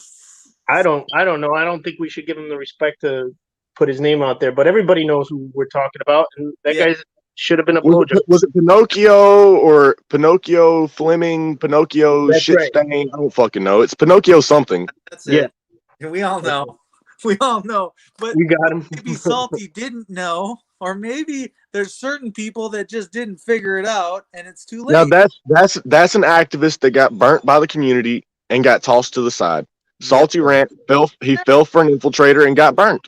And it changed his whole outlook on it. It affected him personally. The bigger ones should come back around and pick the not so well doing ones now, because when you see the flop, you realize this is not okay, because they've turned him into a spectacle. The trolls have had their way with him, and that turns you sour. It turns me sour. It turns everybody sour. It's like, how much are you going to give the trolls? And all I'm saying is, if you want Trolls curdle your milk. you, Trolls will curdle your milk in the fucking refrigerator just to spite you, because they can. Yep, just because. And it's hard to Yeah. keep your community together at this point. You've seen it torn apart. You're acknowledging that it happened, about a year ago. The stuff that's said, the fear that they're putting out there, it's real. It's intense. So Yeah. you gotta quit. And you gotta You come guys to hungry? the big guys. You gotta come to rescue the little guys. It's up to. And when you say, well, nobody needs rescuing, there's nothing I can do. Yeah, but talking with people and making them feel valid in a community. I mean, that's hard for me to do when someone's getting beat on for 12 months straight, by the trolls. FTP, you've made a thing where you fight the trolls religiously. You will latch on to someone that the trolls are attacking, and you will defend them to the ends of the earth. And I have to respect you for that, because you did me like that. You took me under your wing and you protected me from the trolls. And to be honest, if I didn't have you as a friend, I might not be where I am today. On that note, my job's calling me. FTP, you know what my job is, right? Crispy, you may or may not know. I don't know, but my job's calling. I've got to run. All right, brother. Peace Take out. care, man, and thank you for everything. I always I'll be in chat, man. I'll be in chat. I just got to go. got you. I know. Yeah, TP, what is his job? I don't know. Can you say? His job is his job is a noble job. It's taking care of his responsibilities, Yeah. which are the same as yours. You had one that came in and broke your headphones. Yeah, that's the But most the important hardest- job I have, is being a dad. I got to go make them lunch too.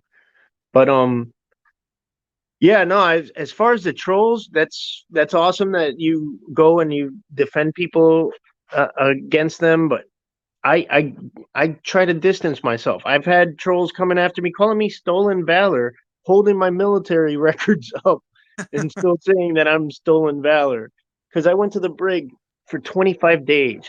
I wrote $170 worth of bad checks with my first checking account, the Navy Federal Credit Union. I was 18 years old. I don't know. I figured if I got checks, I got money, and I kept ordering pizzas.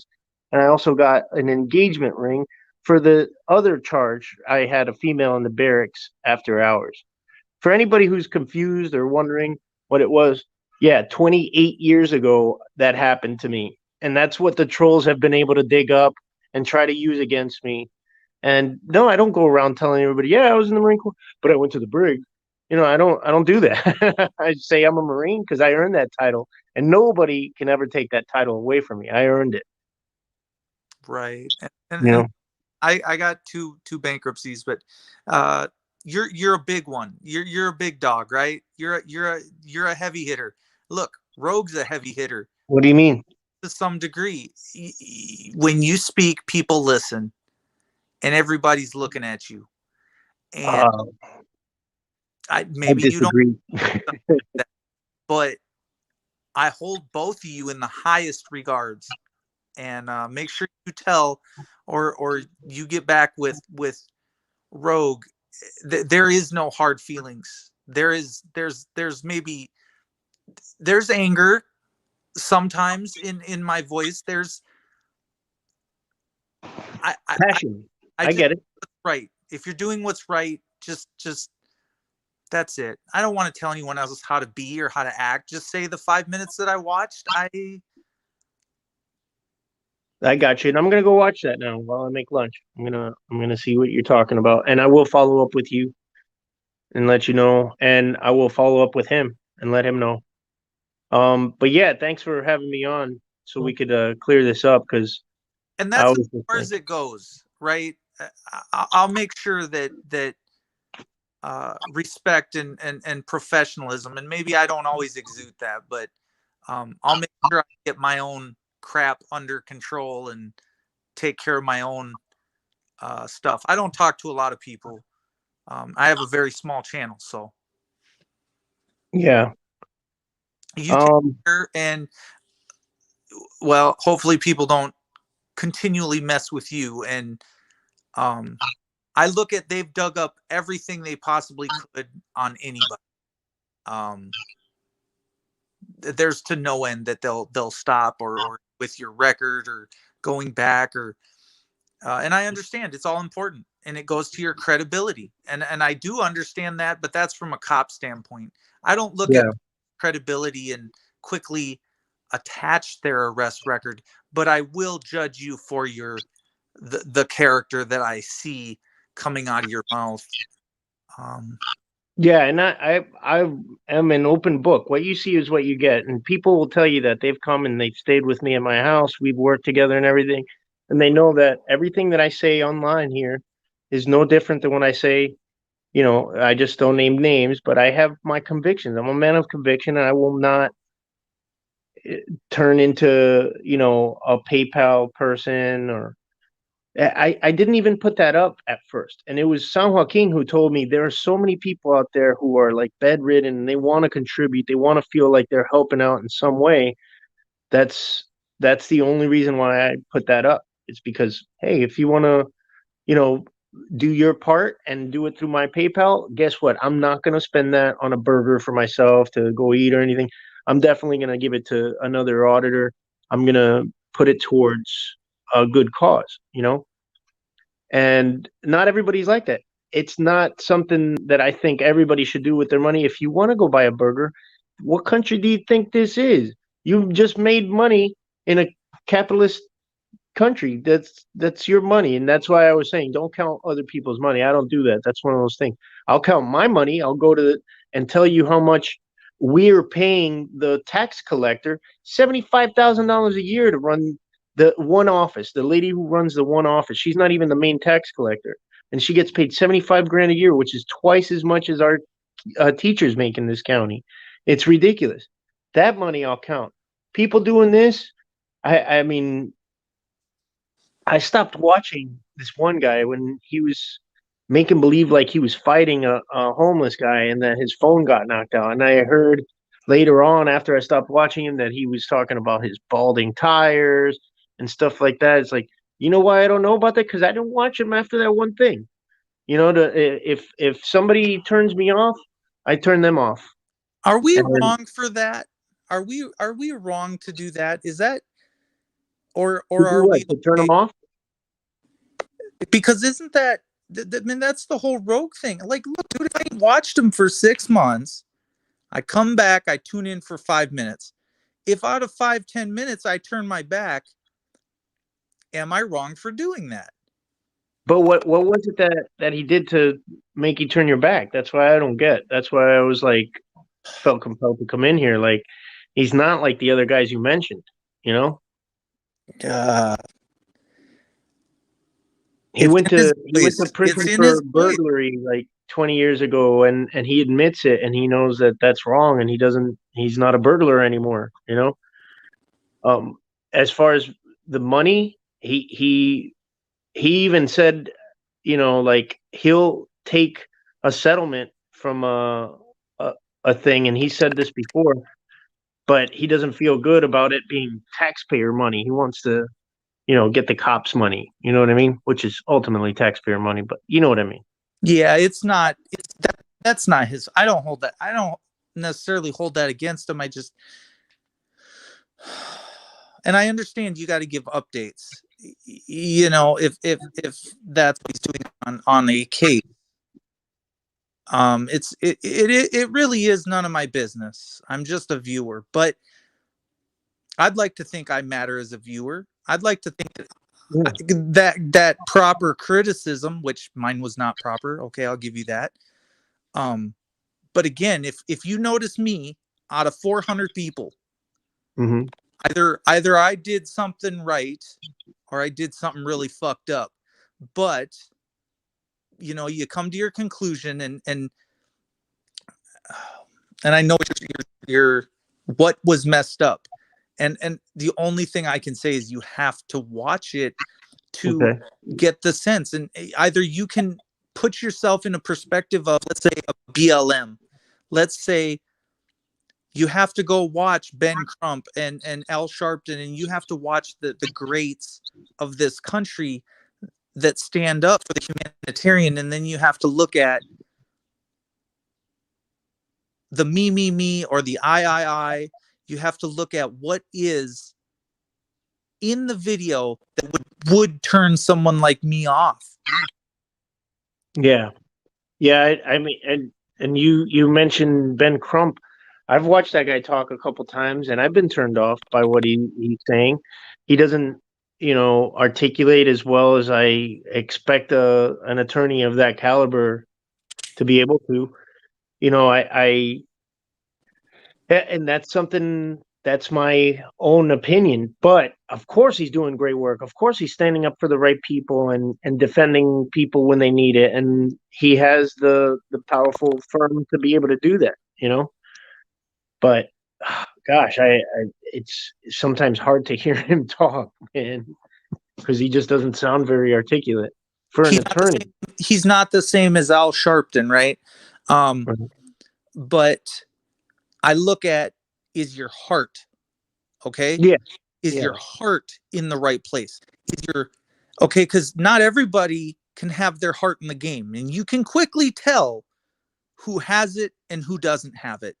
Yeah, and I'll quote Shakespeare, the bard, is doubt thou that the stars are fire, doubt thou that the sun doth move, doubt thou the truth to be a liar, but never doubt I love.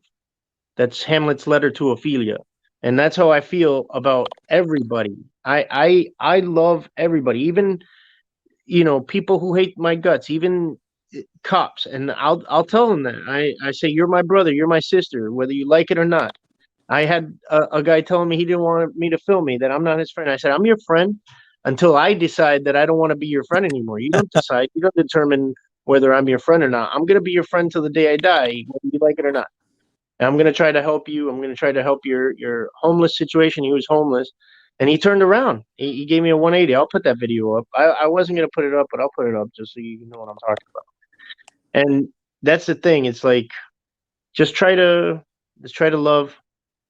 And if you're righteous, regardless of what the naysayers say, they're going to always say something. The secret to failure is trying to please everyone.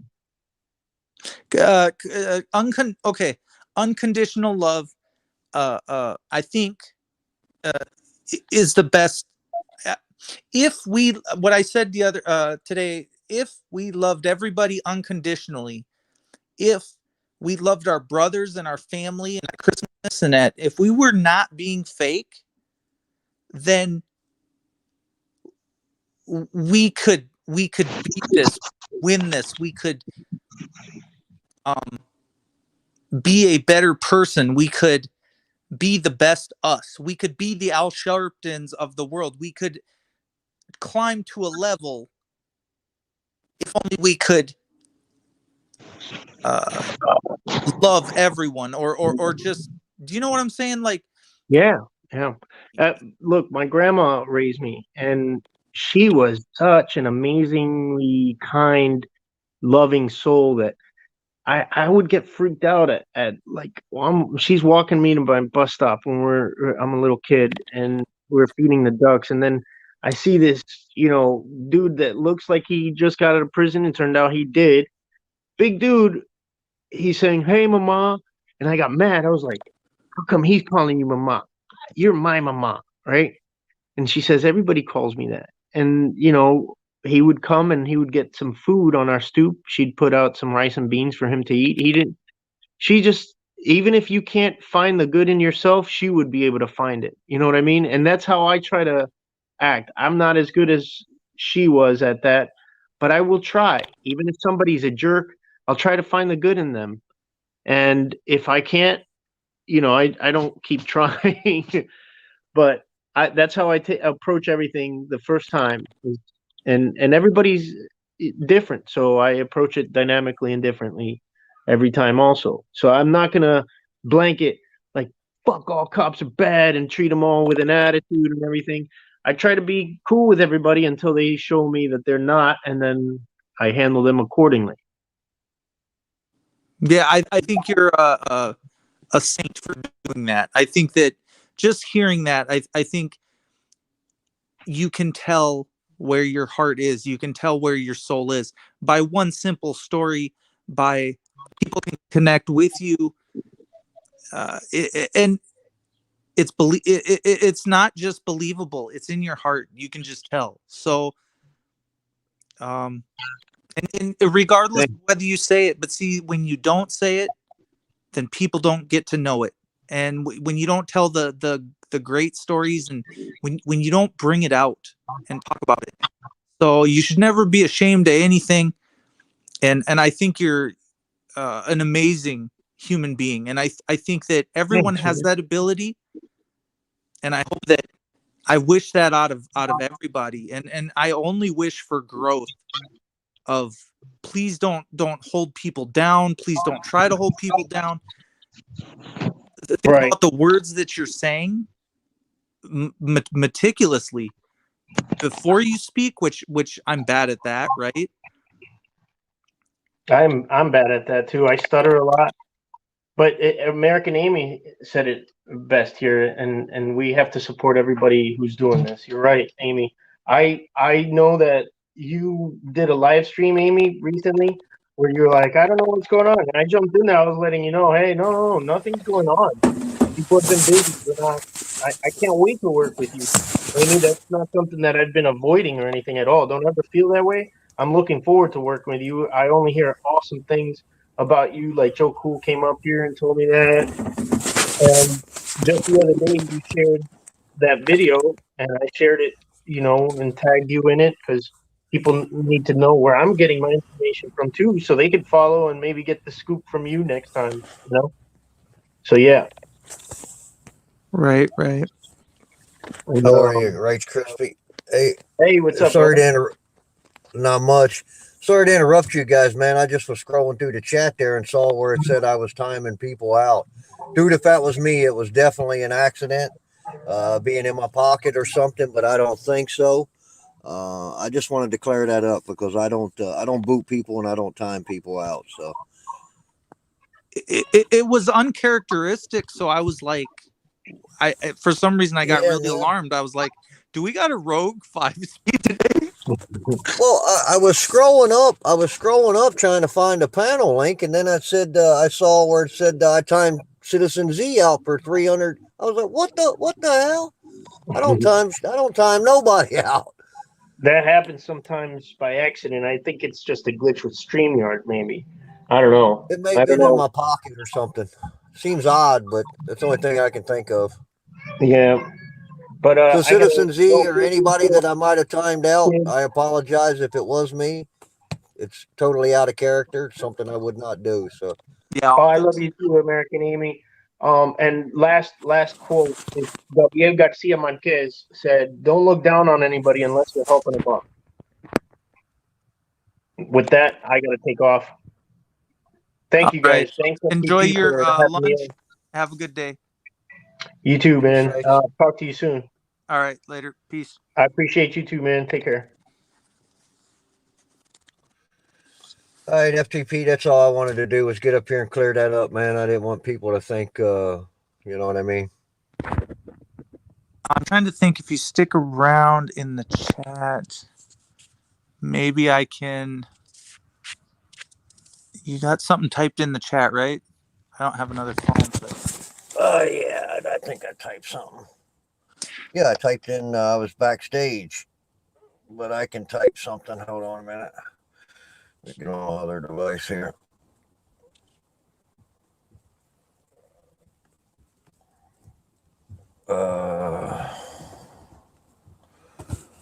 There you go.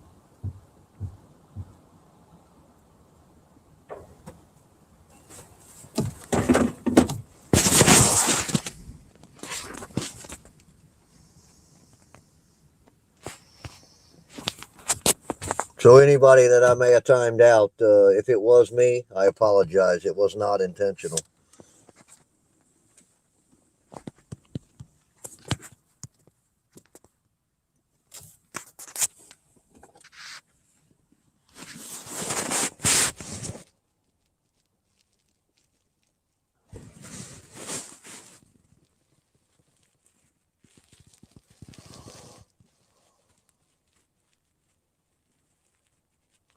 Hello, American Amy, Carl.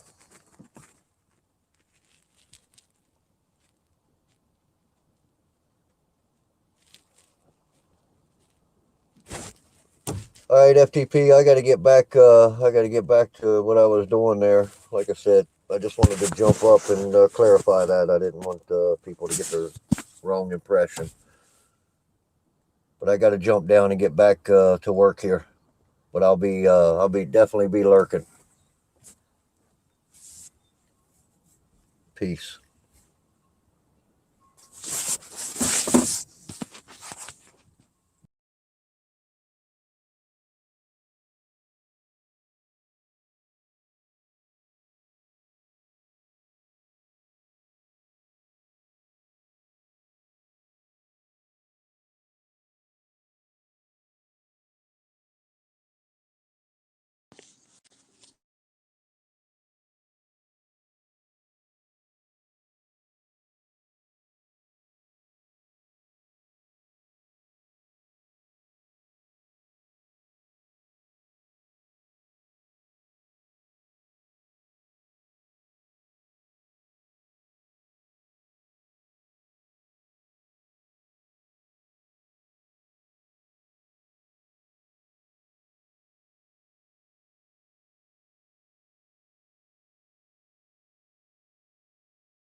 HPR's right. Hello, darkness, my old friend. I am finished with today's broadcast. There is some self-reflection that I am going to go now. I think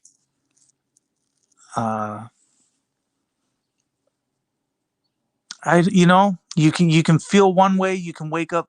All I can say is I waited till the next morning to go live. If something still bugs me or plays upon me or calls me to speak, then I speak. Hopefully not out of hate, ill will, or anger. I hope that I conducted an interview that was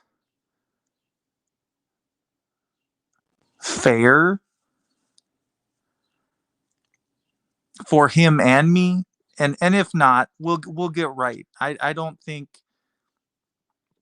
anything is too but there's some more reflection that needs to be done today.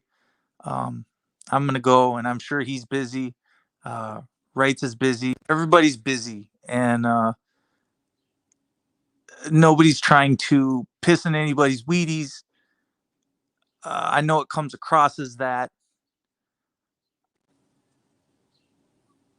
I only want learning. Also, I think learning towards going the right direction and in a positive direction. We get so much negative day to day, and it plays on all of us. So please stay up. Please stay positive. Don't just be positive for you or your family or what's going on in your life. Make someone else's day happy, make them laugh. The big key players, you know who you are. You know when you speak up, everybody's listening. You know we look up to you. Um, there's nothing that we want more than to succeed. We don't want to be held down anymore. We want what's right. We definitely we want justice, and we want justice on a large scale. Um, I thank you, American Amy, Denise Wynn. I know you were going out again today. Uh, I think cop watching. You might have video out there. I seen you go live earlier. Uh, you're awesome, and you're out there in Florida. And I worry about you, American Amy. So please stay safe. And yeah, I would. What food he say? So a lot of.